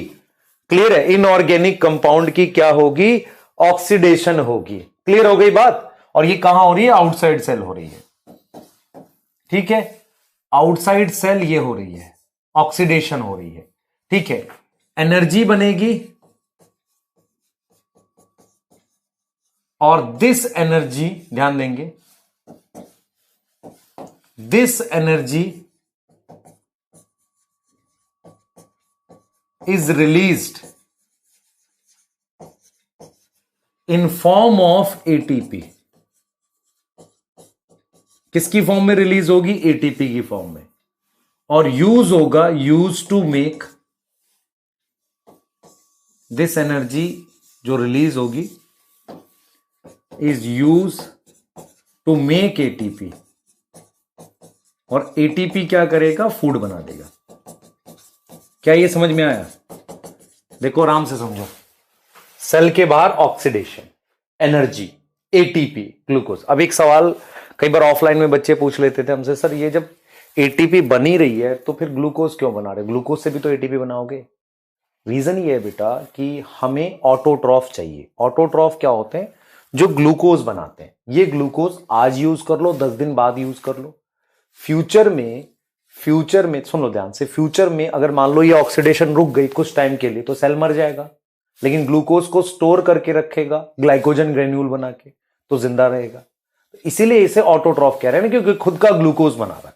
तो इसमें आपको समझ में आना चाहिए कि किसकी ऑक्सीडेशन हो रही है, इनऑर्गेनिक कंपाउंड की, है ना, और उससे एनर्जी से खाना बना रहा है। अब इसमें क्या होता है बेटा, इसमें रिसाइकलिंग ये हेल्प करता है। ये जो स्टेप है, हेल्प इन रिसाइकलिंग। जैसे मान लो आपको जब मैं इकोसिस्टम पढ़ा रहा हूंगा, उसमें एक टॉपिक है बायोजियोकेमिकल साइकिल। किसी भी बायोजियोकेमिकल साइकिल जैसे कार्बन साइकिल, नाइट्रोजन साइकिल में कीमो ऑटोट्रॉफ के बहुत इंपॉर्टेंट रोल है, क्योंकि वो ऑक्सीडेशन वाले स्टेप कराते हैं।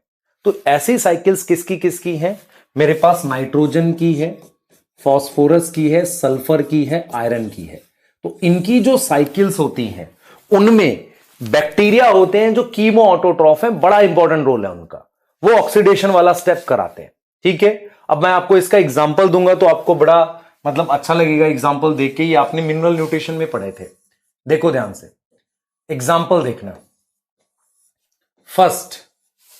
फर्स्ट मेरे पास याद करो, NH3 से NH4+ से हम क्या बना रहे हैं, NO2-। ये नाइट्रिफिकेशन के अंदर आता है कि नहीं। इसमें 2 बैक्टीरिया लगते हैं, नाइट्रोसोमनास और नाइट्रोकोकस। अब ये दोनों बैक्टीरिया क्या करते हैं, ये दोनों बैक्टीरिया क्या करते हैं, इस अमोनियम को NO2- में कन्वर्ट करते हैं, जो नाइट्रिफिकेशन स्टेप का पार्ट है नाइट्रोजन साइकिल का। तो मुझे बताओ ये कीमो ऑटोट्रॉफ है कि नहीं, कैसे पता चलेगा। होता क्या है बेटा, बैक्टीरिया में न्यूट्रिशन पहचानने में प्रॉब्लम होती है। NH4 प्लस से NO2 माइनस ऑक्सीडेशन है, तो हां सर कीमो ऑटोट्रॉफ है। आ रहा समझ? ऑक्सीडेशन पहचानना है। तो क्या ये ऑक्सीडेशन हो रही है? बिल्कुल हो रही है। ये सेकेंड स्टेप देखो, सेकेंड स्टेप देखो, NO2 माइनस से NO3 माइनस, इसमें आएगा आपका नाइट्रोबैक्टर और नाइट्रोसिस्टिस। ये चार ही एग्जाम्पल आपने वैसे तो आपके सिलेबस के अकॉर्डिंग करने होते हैं कीमो ऑटोट्रॉफ के, जिसे आप कीमो सिंथेटिक भी कहते हो। तो कीमो ऑटोट्रॉफ वो है जिसके बाहर ऑक्सीडेशन होगी, energy ATP glucose inorganic compound का हो रहा है, इनकी रिसाइकलिंग कर रहा है, क्योंकि इनकी जो साइकिल्स होती हैं उनके अंदर ये काम आते हैं। आप साइकिल्स कहां पढ़ोगे? नाइट्रोजन साइकिल क्लास 11th में, फॉस्फोरस साइकिल और कार्बन साइकिल पढ़ोगे क्लास 12th में। ठीक है, तो आपको ये कह रहा है कि ये ऑक्सीडेशन से पता चलेगा। तो ये बेटा एग्जाम्पल है इसके। ये किसके एग्जाम्पल है? कीमो ऑटोट्रॉफ के एग्जाम्पल है। मुझे एक चीज बताओ, ये है कीमो ऑटोट्रॉफ NO3 माइनस, ये स्टेप को हम क्या बोल रहे हैं? नाइट्रिफिकेशन, है ना? नाइट्रिफिकेशन वाले बैक्टीरिया कीमो ऑटोट्रॉफ है। अब ये देखो, NO3 माइनस से N2, ये डीनाइट्रिफिकेशन है। याद आया आपको? जरा, इस बैक्टीरिया का नाम है सूडोमोनास। क्या नाम है? सूडोमोनास। क्या ये कीमो ऑटोट्रॉफ है? सोचो, कैसे पता चलेगा मुझे? सर आपने तो बताया नहीं अभी तक। मैंने ये तो बताया, चेक करो ऑक्सीडेशन है, ऑक्सीजन हटना, रिडक्शन है ना, दिस इज रिडक्शन। ये क्या हो रही है? रिडक्शन हो रही है। तो ये कीमो ऑटोट्रॉफ नहीं है। ऐसे ही N2 से अमोनिया बनाना, नाइट्रोजन फिक्सेशन, क्या कीमो ऑटोट्रॉफ है? नहीं है सर, क्योंकि वहां भी रिडक्शन हो रही है। तो टाइप ऑफ में सबसे पहले हमने कीमो ऑटोट्रॉफ के बारे में पढ़ लिया। हमने किसके बारे में पढ़ा? कीमो ऑटोट्रॉफ के बारे में। तो आपको मैं क्लियरली यहां पर बता के चल रहा हूं कि कीमो ऑटोट्रॉफ कौन से होते हैं। ठीक है, कीमो ऑटोट्रॉफ कौन से होते हैं? तो हमने सबसे पहले देखो कीमो ऑटोट्रॉफ के बारे में पढ़ लिया। ठीक है, ये वाला। ठीक है, और याद कौन से करने? 4 एग्जाम्पल, नाइट्रोसोमनास, नाइट्रोकोकस, नाइट्रोबैक्टर, नाइट्रोसिस्टिस। क्या याद रखना है? ऑक्सीडेशन हो रही है, इससे पता चलता है। अच्छा, एक इंपॉर्टेंट नोट, कीमो ऑटोट्रॉफ किसी और किंगडम में नहीं मिलते। मतलब क्या हुआ? क्या मतलब हुआ नोट में? सिर्फ मोनेरा में मिलते हैं। कीमो ऑटोट्रॉफ प्रोटिस्टा वगैरह में न्यूट्रिशन मिलता ही नहीं है। तो chemo autotrophic nutrition, chemo autotrophic nutrition only found इन प्रोटिस्टा।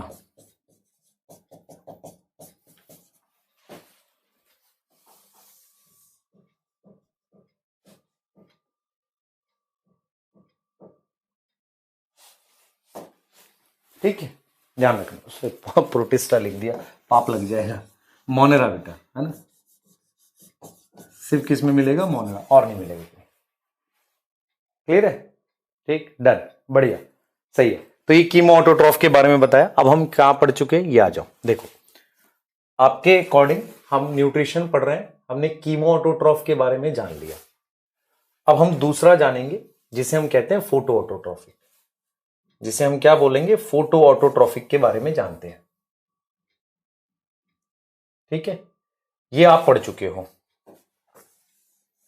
ये आप पढ़ चुके हो। देखो ध्यान से, मैंने इसको क्लासिफाई कर रखा है। ये आपने पढ़ लिया। क्या पॉइंट याद आ गए आपको?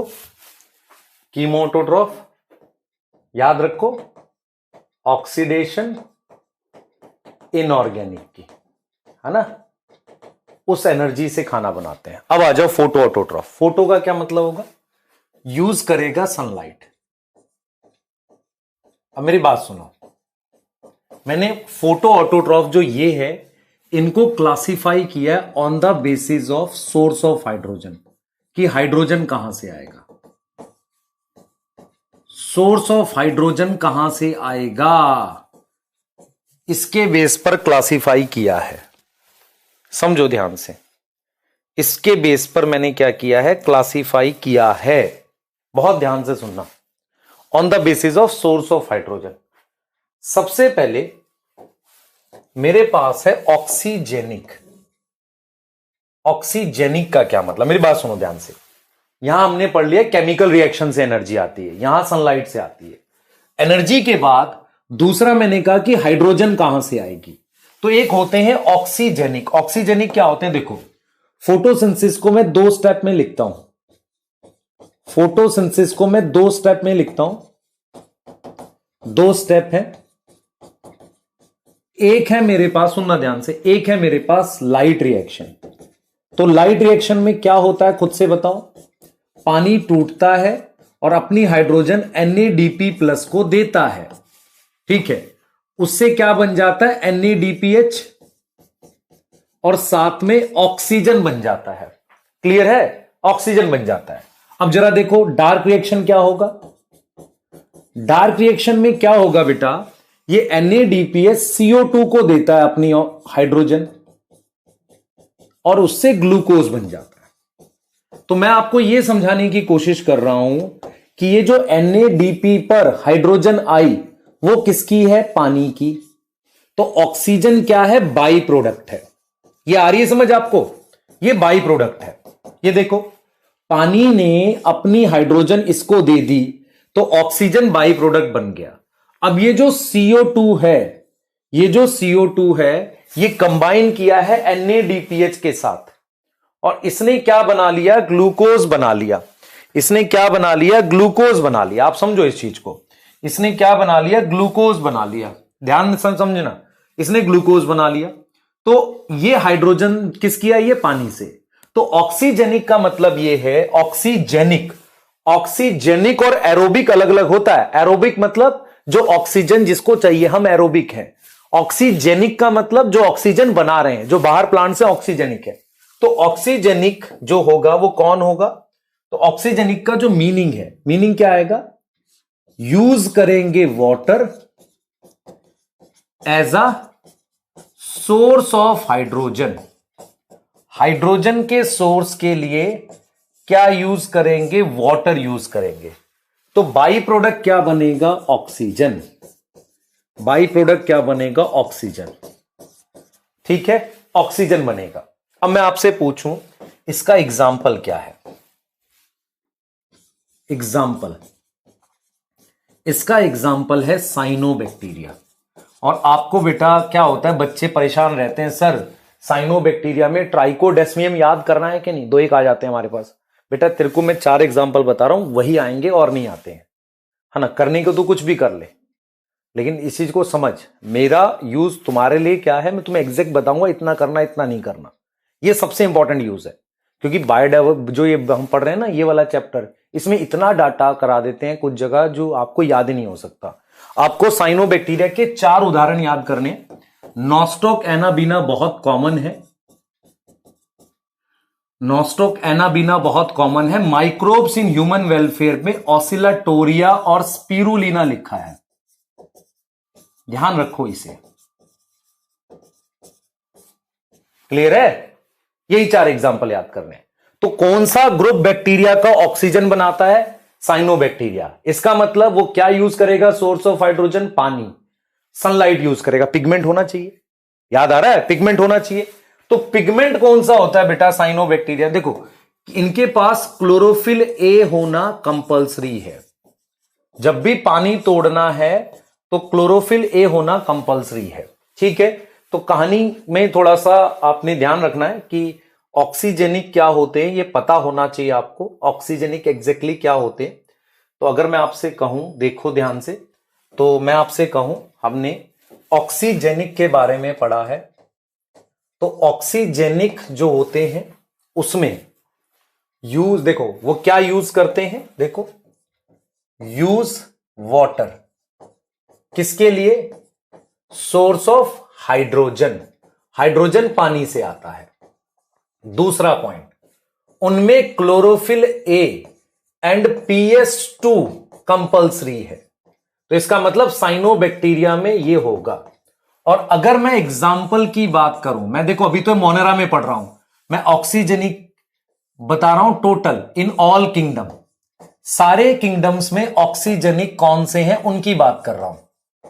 तो सबसे पहले सुनना ध्यान से, मोनेरा में, in Monera only cyanobacteria, only cyanobacteria जो है मोनेरा में ऑक्सीजन बनाते हैं और कोई बैक्टीरिया नहीं है।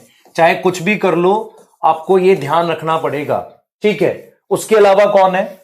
उसके अलावा बेटा प्रोटिस्टा में पहले तीन ग्रुप कौन से? डाइएटम, डाइनोफ्लैजिलेट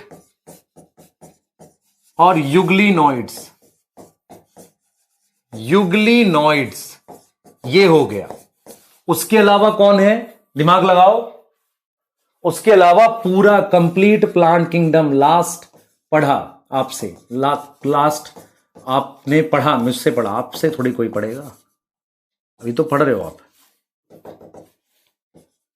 हाँ ध्यान दो बेटा, ये है, देखो नीट में ऐसा क्वेश्चन आया था, ध्यान से सुने। विच ऑफ द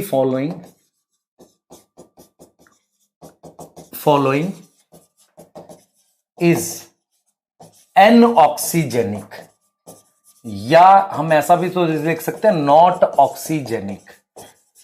अब उसने मान लो एक एग्जांपल लिख दिया स्पाइरो वगैरह, प्लांट किंगडम है ऑक्सीजेनिक।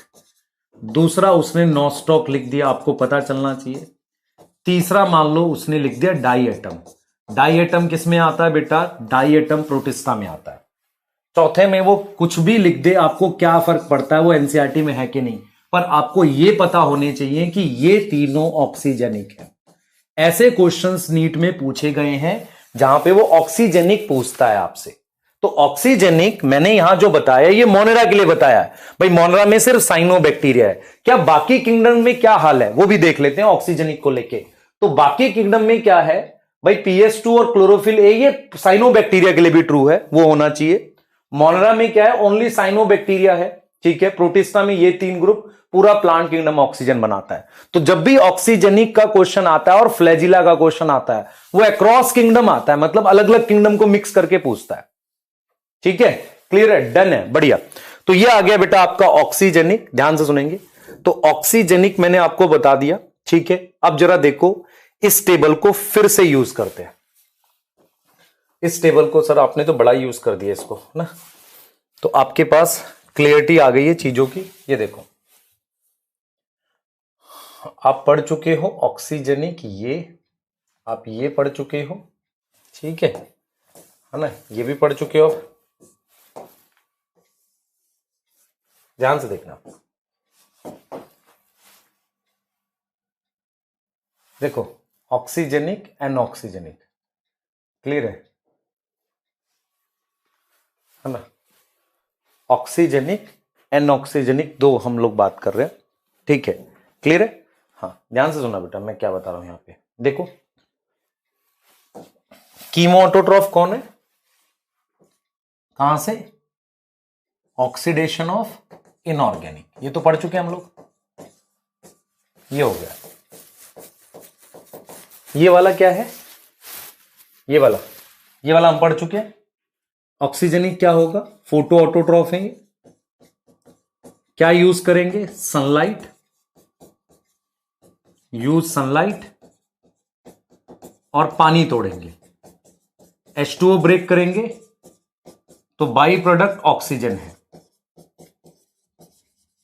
एग्जाम्पल क्या बताया आपको? साइनोबैक्टीरिया। साइनोबैक्टीरिया इस ग्रुप में आ रहे हैं। तो ये चीज तो आप कर चुके हो। अब देखो मैं बार बार इसलिए रिपीट कर रहा हूं, याद हो जाए साथ के साथ। कुछ कहेंगे सर बार बार रिपीट कर रहे हो, वो सिर्फ याद हो जाए। अब आ जाओ ये ग्रुप क्या है, इसकी बात करते हैं। ये तो समझ में आ रहा है, इसमें ये भी सनलाइट यूज करेगा। सनलाइट वाले आपको पता होने चाहिए, और ये केमिकल एनर्जी यूज कर रहा है ना। इस पे आ जाओ। देखो एनऑक्सीजेनिक क्या होते हैं बेटा? एनऑक्सीजेनिक मतलब ये ऑक्सीजन नहीं बनाएंगे, नॉट यूज वाटर। मेरी बात सुनना ध्यान से, इनमें पिगमेंट क्लोरोफिल नहीं होता, पिगमेंट भी अलग है। पानी यूज नहीं कर रहे, पिगमेंट अदर देन क्लोरोफिल। तो कौन सा पिगमेंट है? Pigment other than chlorophyll. तो कौन सा पिगमेंट? हरा है कि नहीं? हरा है पर क्लोरोफिल नहीं है। जैसे एक बैक्टीरियोफिल ग्रीन होता है पर क्लोरोफिल नहीं है वो, तो एक बैक्टीरियोफिल यूज करते हैं ये जो ग्रीन होता है, और एक होता है बैक्टीरियो परप्यूरिन जो पर्पल होता है। जो कैसा होता है, पर्पल होता है। ठीक है, बैक्टीरियोफिल ग्रीन होता है, बैक्टीरियो परप्यूरिन क्या होता है बेटा, पर्पल होता है। क्या होता है, पर्पल होता है। तो ये चीज हमने ध्यान रखनी है कि ऑक्सीजनिक और एनऑक्सीजनिक क्या होता है हमारे पास। ठीक है, तो दिमाग में बिठाओ, इस बात को दिमाग में बिठाओ, बिल्कुल क्लियर है। तो ऑक्सीजनिक हमारे पास ये है, कीमो ऑटोट्रॉफ ये है, और एनऑक्सीजनिक क्या है, ये है। क्लियर है, बताओ जल्दी से, जल्दी बोलो। हाँ, तो हमको क्लियर रखना है कि फोटो ऑटोट्रॉफ क्या है, सनलाइट है ना, नॉट यूज वाटर। एनऑक्सीजनिक है, pigment other than chlorophyll use करेंगे। बैक्टीरियोफिल हमने क्या लिखा, बैक्टीरियो पर। देखो मेरी बात सुनो, एनऑक्सीजनिक का मतलब पानी नहीं तोड़ेगा, पहला पॉइंट, और क्लोरोफिल नहीं होगा उसके अंदर। तो जो हरा पिगमेंट होगा उसका नाम ग्रीन ये है, और पर्पल। मेरी बात सुनना ध्यान से। तो सोर्स ऑफ हाइड्रोजन क्या यूज कर सकता है, source of hydrogen H2S use कर सकता है, या state carbon, aliphatic carbon compound. Aliphatic का पढ़ा है कि नहीं तुमने, पढ़ा ना, स्टेट चेन का। तो इस वाले को कहेंगे सल्फर बैक्टीरिया, क्योंकि H2S यूज कर रहा है, सॉरी H2O लिख दिया, H2S यूज करेगा बेटा, H2S यूज करेगा तो सल्फर बैक्टीरिया। और अगर H2S यूज नहीं करेगा तो नॉन सल्फर बैक्टीरिया। क्या आपको समझ में आ रही है, सल्फर और नॉन सल्फर। ठीक है, तो यहां से एकदम क्लियर करके लेकर जाते हैं इसको। जो हमने यहां पर आपको बताया है वो क्या है, देखो हमने क्लियरली इसको बताया। देखो आपको, देखो हमने क्या किया, ध्यान से सुनना बेटा, बहुत ध्यान से सुनना। हमने आपको जो एनऑक्सीजेनिक है उसमें एक चीज आपको बताई। क्या बताई, एनऑक्सीजेनिक में बताया, पहला source of hydrogen, source of hydrogen पानी नहीं है, नॉट वाटर, तो ऑक्सीजन नहीं बनेगा, नो ऑक्सीजन प्रोड्यूस। क्लियर है, यहां तक समझ में आ रहा है। पिगमेंट क्लोरोफिल नहीं है, तो पिगमेंट क्या है, ग्रीन तो है पर वो क्लोरोफिल नहीं है। ग्रीन वाला कौन सा है, इसका नाम है बैक्टीरियोफिल, क्लोरोफिल से अलग होता है ये, नॉट क्लोरोफिल। ठीक है, और क्या है, पर्पल, तो पर्पल को लिखते हैं बैक्टीरियो परप्यूरिन। अब देखो, सोर्स ऑफ हाइड्रोजन अगर मैं H2S यूज करूंगा, तो इसको यूज H2S करूंगा तो बाई प्रोडक्ट क्या आएगा, सल्फर आएगा कि नहीं बताओ, बाई प्रोडक्ट में सल्फर बनेगा। अगर मैं यूज करूंगा aliphatic organic compound, aliphatic organic compound, तो उसे हम लिखेंगे नॉन सल्फर।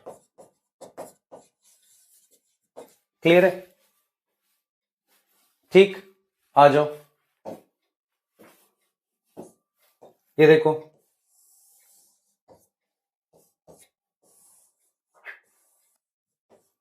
ठीक है, ये देखना ध्यान से। मैं 4 ग्रुप लिख रहा हूं। पहला मैं लिख रहा हूं ग्रीन सल्फर बैक्टीरिया, नाम से ही पता चलेगा आपको, ये 4 तरह के हैं। नाम देखो, ग्रीन सल्फर, ग्रीन मतलब पिगमेंट क्या आएगा, पिगमेंट आएगा बैक्टीरियोफिल, और किसको तोड़ेगा, ब्रेक करेगा H2S को, तो इसलिए बाई प्रोडक्ट क्या बनेगा, सल्फर। इसलिए इसका नाम क्या है बेटा, इसलिए इसका नाम क्या है, ग्रीन सल्फर बैक्टीरिया। तो मैं इनको 4 ग्रुप में डिवाइड करता हूं, किसको, एनऑक्सीजनिक वाले को, ग्रीन सल्फर। और देखो purple sulphur, purple sulphur bacteria, ये कौन से हो गए, खुद से देख लो। पिगमेंट पर्पल, पिगमेंट कौन सा है, पर्पल, पर्पल कौन सा है, बैक्टीरियो परप्यूरिन, और ब्रेक करेगा किसको, H2S को। ठीक है, अब ये देखो green non sulphur, non sulphur समझ में आ रहा है भाई, ये ध्यान से देखना, आपने टॉपिक में पहले बता रहा हूं, आप में से बहुत सारे बच्चे पहली बार पढ़ रहे होंगे, इसको बहुत ध्यान से समझना है। तो ग्रीन नॉन सल्फर पिगमेंट आपको पता होना चाहिए, बैक्टीरियोफिल। और क्या है, और किसको ब्रेक करेगा, वही एलिफेटिक। एलिफेटिक मतलब स्ट्रेट चेन के ऑर्गेनिक कंपाउंड को। क्या मुझे याद करना है ये ऑर्गेनिक? नहीं, तुम्हें इनके मतलब पता चलने चाहिए। जो मैं ये बैक्टीरिया के ग्रुप लिख रहा हूं, इनके मतलब याद होने चाहिए बस। फिर मेरे पास ग्रीन पर्पल नॉन सल्फर, ये आप खुद लिख सकते हो। नॉन सल्फर में क्या होगा, कंपाउंड यही होगा, पिगमेंट ये वाला होगा। तो ये आपको समझ में आना चाहिए। 4 ग्रुप हैं आपके पास एनऑक्सीजनिक में, ना इसमें क्लोरोफिल होगा और ना ये पानी तोड़ेगा, पहले दिमाग में ये बिठाओ। तो ये चीज आपको अब यहां से क्लियर हो जानी चाहिए कि मेरे पास इनके 4 ग्रुप हैं। इनके मेरे पास 4 ग्रुप हैं। एक ग्रीन सल्फर बैक्टीरिया, बेटा इनके एक एक एग्जाम्पल लिखवाते थे पहले, पर जरूरी नहीं है आपको। पर्पल सल्फर बैक्टीरिया,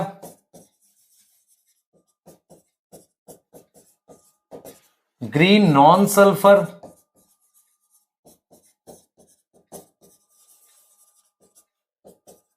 और पर्पल नॉन सल्फर।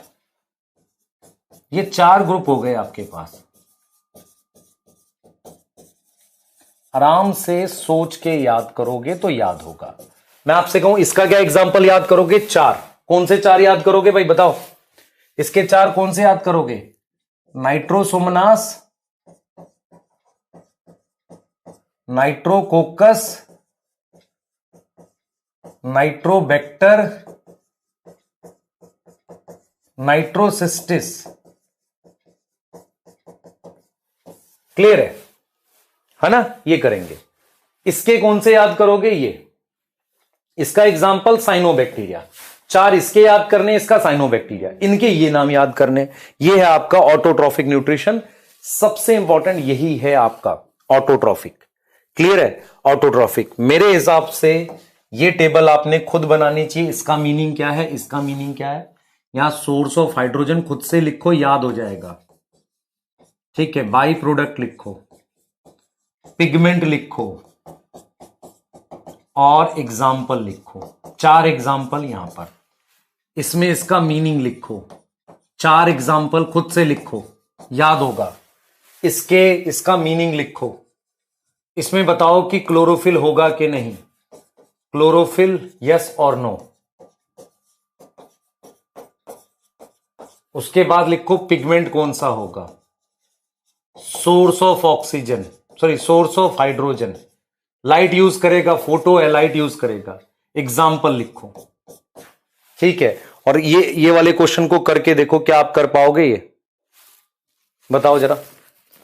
मैं आपसे कहूं ये वाला क्वेश्चन करके देखो। आप कहोगे सर नाइट्रोसोमनास, नाइट्रोबैक्टर, ये दोनों किस में आएंगे? ये दोनों 1 और 2, 1 और 2 आएंगे कीमोऑटोट्रॉफ में। स्पिरुलिना साइनोबैक्टीरिया है। काउंट करो देखो, साइनोबैक्टीरिया किस में आएगा? ऑक्सीजेनिक में। तो 3rd आ गया आपका ऑक्सीजेनिक में। कुछ एग्जांपल दे रखे हैं, आपने ऐसे करना है। ग्रीन सल्फर, पर्पल सल्फर, ये आ गया आपके पास 4 और 5। 4th नंबर, 5 नंबर इस पे आ गया। और फोटो में कौन आएंगे? 3 नंबर, 4 नंबर, 5 नंबर। डन है ना? क्लियर है? ये आपको खुद से करना है, होमवर्क है। ये कर पाओगे अब आप? देखो आगे, देखो ये वाला। अब आओ हेट्रोट्रॉफिक न्यूट्रिशन की बात कर रहा हूं, बहुत ध्यान से सुनना मेरी बात। हेट्रोट्रॉफिक न्यूट्रिशन जो है, देखो हमने 3 ऑटोट्रॉफिक पढ़ लिए, एक कीमो ऑटोट्रॉफ, एक फोटो ऑटोट्रॉफ में 2 ऑक्सीजनिक, एनऑक्सीजनिक। क्लियर है? अब मेरी बात बहुत ध्यान से सुनना। जो मैंने 3 पढ़े हैं उसमें से जो कीमो और एनऑक्सीजनिक सिर्फ मोनेरा में मिलता है। ये चीज समझना बेटा, इस बात को, इसको नोट में लिख लो कि ये और ये वाला एनऑक्सीजनिक नोट है। ये बहुत इंपॉर्टेंट नोट है बेटा। मेरे पास जो कीमो है and anoxygenic only found in Monera. इसका मतलब ये 2 न्यूट्रिशन तो सिर्फ मोनेरा के हैं, अलग, स्पेशल, और कहीं नहीं मिलते। ठीक है? आओ जरा हेट्रोट्रॉफिक की कहानी देखते हैं क्या है। हेट्रोट्रॉफिक क्या होता है बेटा? किसी और से खाना लेते हैं, ऑर्गेनिक किसी और से लेते हैं, organic food obtain from other. मैं आपसे आज एक बात बताता हूं, अगर हम बात करते हैं ह्यूमन की, किसी भी एनिमल प्लांट की, उनके ऊपर सबसे बड़ा एहसान, सबसे बड़ा मतलब कहते हैं कि जो मदद की है वो किसने करी है? बैक्टीरिया और फंजाई ने। उनका मेन न्यूट्रिशन सैप्रोफिटिक होता है। अगर आपसे क्वेश्चन आता है, इतना सारा हमने ऑटोट्रॉफिक पढ़ा, ये ठीक है, लेकिन अगर बैक्टीरिया का सबसे ज्यादा न्यूट्रिशन सैप्रोफिटिक होता है, तो अगर मैं लिखूं कि 3 टाइप में सबसे पहला है न्यूट्रिशन हेट्रोट्रॉफिक में सैप्रोफिटिक। सैप्रोफिटिक का क्या मीनिंग होता है? अगर आपसे कोई पूछे, आपने छोटी क्लासेस में भी पढ़ा है सैप्रोफिटिक। सैप्रोफिटिक का मतलब समझो, कोई भी बैक्टीरिया अपने बाहर एंजाइम रिलीज करता है और चीजों को तोड़कर, मतलब कॉम्प्लेक्स ऑर्गेनिक मान लो स्टार्च है, उसको बाहर तोड़ता है सिंपल ऑर्गेनिक में, मतलब ग्लूकोज में, और उसको, है ना, ये मान लो स्टार्च या सेलुलोज है, और उसको ग्लूकोज में तोड़ के एब्जॉर्ब कर लेता है। ये एब्जॉर्ब कर लेता है, इसे सैप्रोफिटिक कहते हैं। तो सैप्रोफिटिक न्यूट्रिशन नहीं होता तो मरी हुई चीजें वैसी ही पड़ी रहती, खत्म ही नहीं होती कभी, है ना। तो सैप्रोफिटिक न्यूट्रिशन का क्या मतलब है? देखो, मैक्सिमम टाइप ऑफ न्यूट्रिशन है मोनेरा में, है ना। Maximum monerans have this nutrition. Clear है? ये क्या होगा बेटा? एंजाइम रिलीज करेंगे बाहर एंड एब्जॉर्ब करेंगे, सॉल्युबल ऑर्गेनिक फॉर्म। समझ रहे हो? इसमें एग्जाम्पल इसका एनसीईआरटी ने लैक्टोबैसिलस दे दिया है। अब जो मान लो मैं आपसे पूछ रहा हूं लैक्टोबैसिलस, सर वो तो कर्ड बनाता है, मिल्क से कर्ड बनाता है, तो मिल्क मरा हुआ है बेटा। कोई भी प्रोडक्ट एनिमल और प्लांट से मिलता है, मरा ही है, वो डेड प्रोडक्ट बोलेंगे ना उसे। अब वो सेल थोड़ी है, तो डेड प्रोडक्ट है। तो मिल्क को वो डीकंपोज कर रहा है एक तरीके से, उसे सैप्रोफिटिक न्यूट्रिशन कह रहे हैं। उसके अलावा एंटीबायोटिक्स बनाने वाला बैक्टीरिया, एंटीबायोटिक्स कौन प्रोड्यूस करता है? मान लो स्ट्रेप्टोमाइसीज नाम से है, ये वाला बैक्टीरिया भी क्या है? आपका सैप्रोफिटिक है। तो सैप्रोफिटिक सबसे कॉमन न्यूट्रिशन है, हमेशा याद रखो बेटा, सैप्रोफिटिक आपका सबसे कॉमन न्यूट्रिशन है, सैप्रोफिटिक। फिर आपके पास एक न्यूट्रिशन होता है जिसे आप लिखोगे पैरासिटिक। भाई देखो, पैरासाइट बैक्टीरिया आपने सारे इस चैप्टर में तो नहीं दे रखे, कुछ किसमें दे रखे हैं आपके पास, उसमें भी कुछ है ना, डिजीज कॉजिंग, इसमें रिप्रोडक्टिव हेल्थ में, फिर माइक्रोब्स इन ह्यूमन वेलफेयर में, ह्यूमन हेल्थ एंड डिजीज में, मैं कुछ वो नाम लिख रहा हूं जो एनसीईआरटी में। तो ये पैरासाइट होते हैं प्लांट और एनिमल पे, ऑन प्लांट और एनिमल। आपने कुछ नाम पढ़े हैं, टाइफाइड सुना है आपके पास, क्लास 12th में था टाइफाइड, साल्मोनेला टाइफी बैक्टीरिया का नाम, और कोई जॉन्डिस, या हमने लिख दिया यहां पे कॉलेरा। कॉलेरा कौन करता है? विब्रियो कॉलेराई। निमोनिया, ये कुछ डिजीज है ना। अच्छा, प्लांट के लिए सिट्रस कैंकर, याद रखना, ये प्लांट के लिए यही डिजीज दे रखी है आपके एनसीईआरटी ने, और वो करता है जेंथोमोनास सिट्राई। अब देखो, ये एनसीईआरटी ने दे दिया, मैंने एग्जांपल दे दिया, जेंथोमोनास सिट्राई। एक बच्चा क्या सर निमोनिया का नहीं लिखा, यार आना चाहिए तेरे को अब तो, ये निमोनोकोकस या स्ट्रेप्टोकोकस, इस लेवल पे तो आना चाहिए तेरे को खुद से भी, ठीक है। नाउ दिस इज पैरासिटिक, है ना। तो पैरासिटिक कौन से होते हैं? जो प्लांट और एनिमल को डिजीज कॉज करते हैं, है ना, पैरासाइट होते हैं। और कोई ग्रुप होता है? और होते हैं बेटा, एक और होते हैं हमारे पास, जिनको आप क्या कहते हो? जिनको आप कहते हो सिम्बायोटिक। आपने सिम्बायोटिक के नाम पढ़े हैं कि नहीं बताओ? सिम्बायोटिक के नाम पढ़े हैं सर? कहां पढ़े थे? मिनरल न्यूट्रिशन में। एग्जाम्पल याद करो, राइजोबियम। राइजोबियम वैसे क्या होता है बेटा? सैप्रोफिटिक होता है। जब नाइट्रोजन फिक्स करता है तो ही वो क्या होता है, सिम्बायोटिक होता है। ठीक है, सिम्बायोटिक होता है। क्लियर है, यहां तक समझ में आ रही है? तो मैं ये आपको समझा रहा हूं कि हेट्रोट्रॉफिक के 3 टाइप के न्यूट्रिशन है। अब यहां पर क्वेश्चंस क्या क्या आ सकते हैं, सुनो। बैक्टीरिया में ऑटोट्रॉफिक न्यूट्रिशन ज्यादा होता है, हेट्रोट्रॉफिक। इसका क्या मतलब है? मान लो टोटल आपके पास 100 टाइप के बैक्टीरिया है, उसमें से 60 से 70 टाइप के बैक्टीरिया का हेट्रोट्रॉफिक न्यूट्रिशन होता है, या 80 टाइप के। कम होती हैं स्पीशीज जो ऑटोट्रॉफिक हो। पहला पॉइंट तो ये हो गया। दूसरा पॉइंट, उस 100 में से 70 का मान लो हेट्रोट्रॉफिक है, उनमें से भी 50 से 60 का सैप्रोफिटिक है। इसका मतलब अगर आपसे कोई पूछे कि न्यूट्रिशन कौन सा ज्यादा है, ऑटोट्रॉफिक या हेट्रोट्रॉफिक, आप कहोगे हेट्रोट्रॉफिक। उसमें भी कौन सा ज्यादा है, सबसे ज्यादा सैप्रोफिटिक है। कौन सा है, सैप्रोफिटिक सबसे ज्यादा है। समझो इस बात को। क्लियर है? हमने भले ही बहुत डिटेल तक पढ़ा। दूसरी चीज क्या होती है बेटा, आपके पास कोई बैक्टीरिया का नाम दे रखा है, आपको नहीं पता उसका कौन सा न्यूट्रिशन, आपने पैरासिटिक में नहीं पढ़ रखा, सिम्बायो, एक तो होता है आपको कुछ आता ही नहीं है, वो एक अलग चीज है। आपके पास ठीक नॉलेज है, आपको लग रहा है ये बैक्टीरिया कहीं फिट नहीं हो रहा है, तो वो सैप्रोफिटिक होगा। समझो इस बात को। जैसे ई कोलाई है, ई कोलाई आपको नहीं पता चल रहा है, न्यूट्रिशन नहीं लिखा मैंने यहां पर, तो वो सैप्रोफिटिक होगा। जैसे आपको पैरासिटिक के नाम पता होने चाहिए, आपको सिम्बायोटिक के नाम पता होने चाहिए। सैप्रोफिटिक मैक्सिमम न्यूट्रिशन है, तो आप वहां फिट कर सकते हो। तो अगर मैं आपसे कुछ पॉइंट्स यहां पर बोलूं, मैं यहां पे बोलूं कि कौन ज्यादा होगा, हेट्रोट्रॉफिक ज्यादा है। ये एनसीईआरटी ने लिखा हुआ है, अपनी एनसीईआरटी चेक करना, ऑटोट्रॉफिक से। हेट्रोट्रॉफिक ज्यादा है ऑटोट्रॉफिक से। और अमंग हेट्रोट्रॉफिक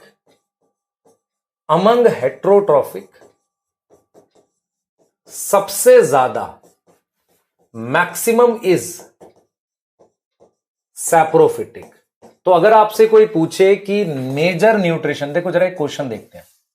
क्वेश्चन आ रहा है, मैक्सिमम और major nutrition in monera. Question के 2 तरीके से लिख रहा हूं, एक ये है हेट्रोट्रॉफिक, दूसरा ऑक्सीजेनिक, तीसरा सैप्रोफिटिक, फोर्थ एनऑक्सीजेनिक। अब जरा दिमाग लगाओ, इसी क्वेश्चन का एक ऑप्शन ये लिख रहा हूं, सैप्रोफिटिक, सिम्बायोटिक, ऑक्सीजेनिक और पैरासिटिक। अब लगाओ दिमाग। अगर आपको हेट्रोट्रॉफिक दे रखा है, जो सैप्रोफिटिक इसी का पार्ट है, तो ये मार्क करेंगे, क्योंकि हेट्रोट्रॉफिक में 2 और ऐड हो जाएंगे। और अगर आपको मतलब सैप्रोफिटिक दे रखा है, तो फिर ये मार्क करो, क्योंकि इसमें हेट्रोट्रॉफिक नहीं है, क्योंकि हेट्रोट्रॉफिक में ही आ रहा है ना सैप्रोफिटिक। तो इस तरीके से आपको देखना पड़ेगा। और ये वो क्वेश्चन है जो आपको मैं प्रैक्टिस कराऊंगा, इससे आपको बड़ा फायदा होगा। देखो ये काफी सारे बैक्टीरिया दे रखे हैं, मैं इनके नंबर डाल देता हूं, इससे आपको आइडिया लग जाएगा। First, second, green sulphur third, purple sulphur fourth, Nitrosomonas fifth, sixth, seventh, eighth, ninth, 10th, 11th, 12th, ये 12 बैक्टीरिया दे रखे। अब इसमें ऑक्सीजनिक जब पूछे तो आप किसको मार्क करोगे, साइनोबैक्टीरिया। कौन है साइनोबैक्टीरिया, है कोई? बताओ, अपना दिमाग लगाओ, कोई है साइनोबैक्टीरिया? Nostoc, anabaena. 1 नंबर और 2 नंबर। कीमो ऑटोट्रॉफ में नाइट्रोसोमनास, नाइट्रोकोकस होने चाहिए, हीरा नाइट्रोसोमनास, नाइट्रोकोकस 5 और 6। एनऑक्सीजेनिक में दिमाग लगाओ, एनऑक्सीजेनिक। करो क्वेश्चन एक बार बेटा, लेक्चर रोक कर करना, इसे साथ नहीं करने लगना, लेक्चर रोक कर पहले सॉल्व करना इसे। एनऑक्सीजेनिक जो ऑक्सीजन नहीं बनाते, ग्रीन सल्फर, पर्पल सल्फर 3 और 4। ये कीमो ऑटोट्रॉफ में 12 भी आएगा, नाइट्रोबैक्टर है। ग्रीन सल्फर, पर्पल सल्फर 3 और 4 है ना, 5, 6, 12, ठीक है। ऑटोट्रॉफिक में ये सारे ही आ जाएंगे, 1, 2, 5, 6, 12, 3, 4। हेट्रोट्रॉफिक में क्या रहेगा भाई? देखो, सैप्रोफिटिक में एक तो लैक्टोबैसिलस है, स्ट्रेप्टोमाइसिस मुझे नहीं पता, माइकोबैक्टीरियम पैरासिटिक है। पैरासिटिक कौन है? टीबी कॉज करता है बेटा, माइकोबैक्टीरियम। निमोनोकोकस ये आ गया। राइजोबियम किसमें है? सिम्बायोटिक में। ठीक है, तो मैं इनको अगर ऐड कर दूं, किसको किसको ऐड कर रहा हूं? इनको 7 8 को, 11 को, 9 और 10 को, ये मेरे पास हेट्रोट्रॉफिक हो गया। तो ऐसा क्वेश्चन प्रैक्टिस करो, आपको बढ़िया कमांड आएगी टॉपिक पे। क्लियर है? मैंने आपके लिए क्वेश्चंस बनाने हैं लाइव, ताकि आप देखो मैं कैसे लिख रहा हूं। देखो ये क्वेश्चन आपके लिए मैं खुद बना रहा हूं अभी, ताकि आपको लगे बहुत मुश्किल नहीं है ऐसा करना। Nitrobacter spirulina anabaena purple sulphur bacteria, यही गैस वैक्यूल में लिखे हुए ना।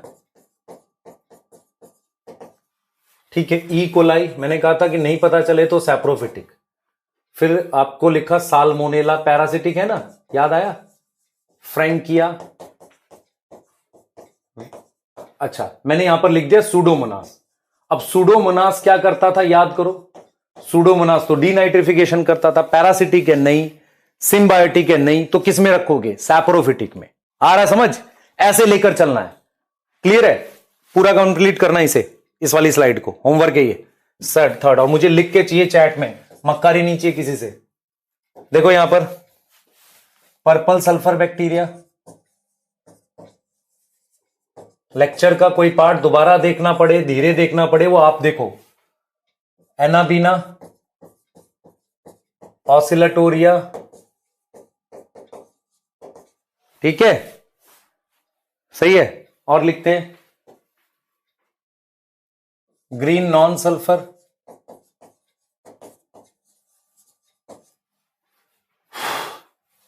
उसके बाद नाइट्रोबैक्टर, ठीक है, मैंने लिख दिए यहां पर थायोबैसिलस। अब थायोबैसिलस छोड़ दे, मैंने यहां पर लिखा सूडोमोनास लिखा था, चलो राइजोबियम, फ्रैंकिया, लैक्टोबैसिलस। अब और सुनो ध्यान से, ज़ेंथोमोनास पैरासिटिक में बताया, साल्मोनेला। अब मैंने यहां लिख दिया अजोटोबैक्टर, ये नाइट्रोजन फिक्स करता है, पर ये किस में आ रहा है? ना पैरासिटिक है ना सिम्बायोटिक है। तो फिर क्या करोगे? फ्री लिविंग था, तो फिर इसको सैप्रोफिटिक में रखना पड़ेगा आपको। ऐसे करना है क्वेश्चन। ये 2 क्वेश्चन आप करेंगे, और मैं फिर बोल रहा हूं कोई मक्कारी नहीं, दिमाग से बनाओ पहले इसको बैठ के आराम से। इसको क्वेश्चन को, इस वाले को सॉल्व करने के लिए, अगर नहीं हुआ देख के किया, पहले आराम से लेक्चर देखो, उसको याद करो मैंने क्या पॉइंट समझाया, फिर बनाना। ठीक है, टाइम लगेगा लेक्चर में थोड़ा सा, रीजन क्योंकि इसमें लॉजिकल चीजें हैं। लॉजिकल चीजें के बाद फिर एग्जाम्पल आपने याद करने कि कौन सा कहां लेना है। जैसे मैं रैंडमली कोई बैक्टीरिया बोलूंगा, तो जैसे माइकोप्लाज्मा है, अगर माइकोप्लाज्मा पैरासिटिक नहीं है तो फिर वो सैप्रोफिटिक आएगा, अगर सिम्बायोटिक में नहीं पढ़ रहे हो। यहां तक समझ में आ रही है? तो इस तरीके से मूव करना है। जैसे माइकोबैक्टीरियम टीबी कॉज करता है, तो पैरासिटिक हो गया। तो या तो पैरासिटिक है, सिम्बायोटिक, ये मुझे एग्जाम्पल पता होते हैं, मुझे सैप्रोफिटिक के नहीं पता होते। पर मेरे पास एक लग्जरी है ना, जो कहीं नहीं आएगा वो सैप्रोफिटिक में आएगा। क्लियर है? सही है, तो इसको कंप्लीट करो। नेक्स्ट लेक्चर में हम लोग बात करेंगे, आगे स्टार्ट कर रहे हैं इसको, सॉरी नेक्स्ट लेक्चर में हम लोग इसको डिस्कस करेंगे। ठीक है, क्लियर है? ठीक है, हम लोग पढ़ेंगे रिप्रोडक्शन वाला टॉपिक। प्लीज ध्यान से करना, नहीं तो गड़बड़ होगी आपको इसमें। ये बहुत इंपॉर्टेंट टॉपिक है, होमवर्क कंप्लीट करना आपने। ठीक है बेटा, थैंक यू, बाय।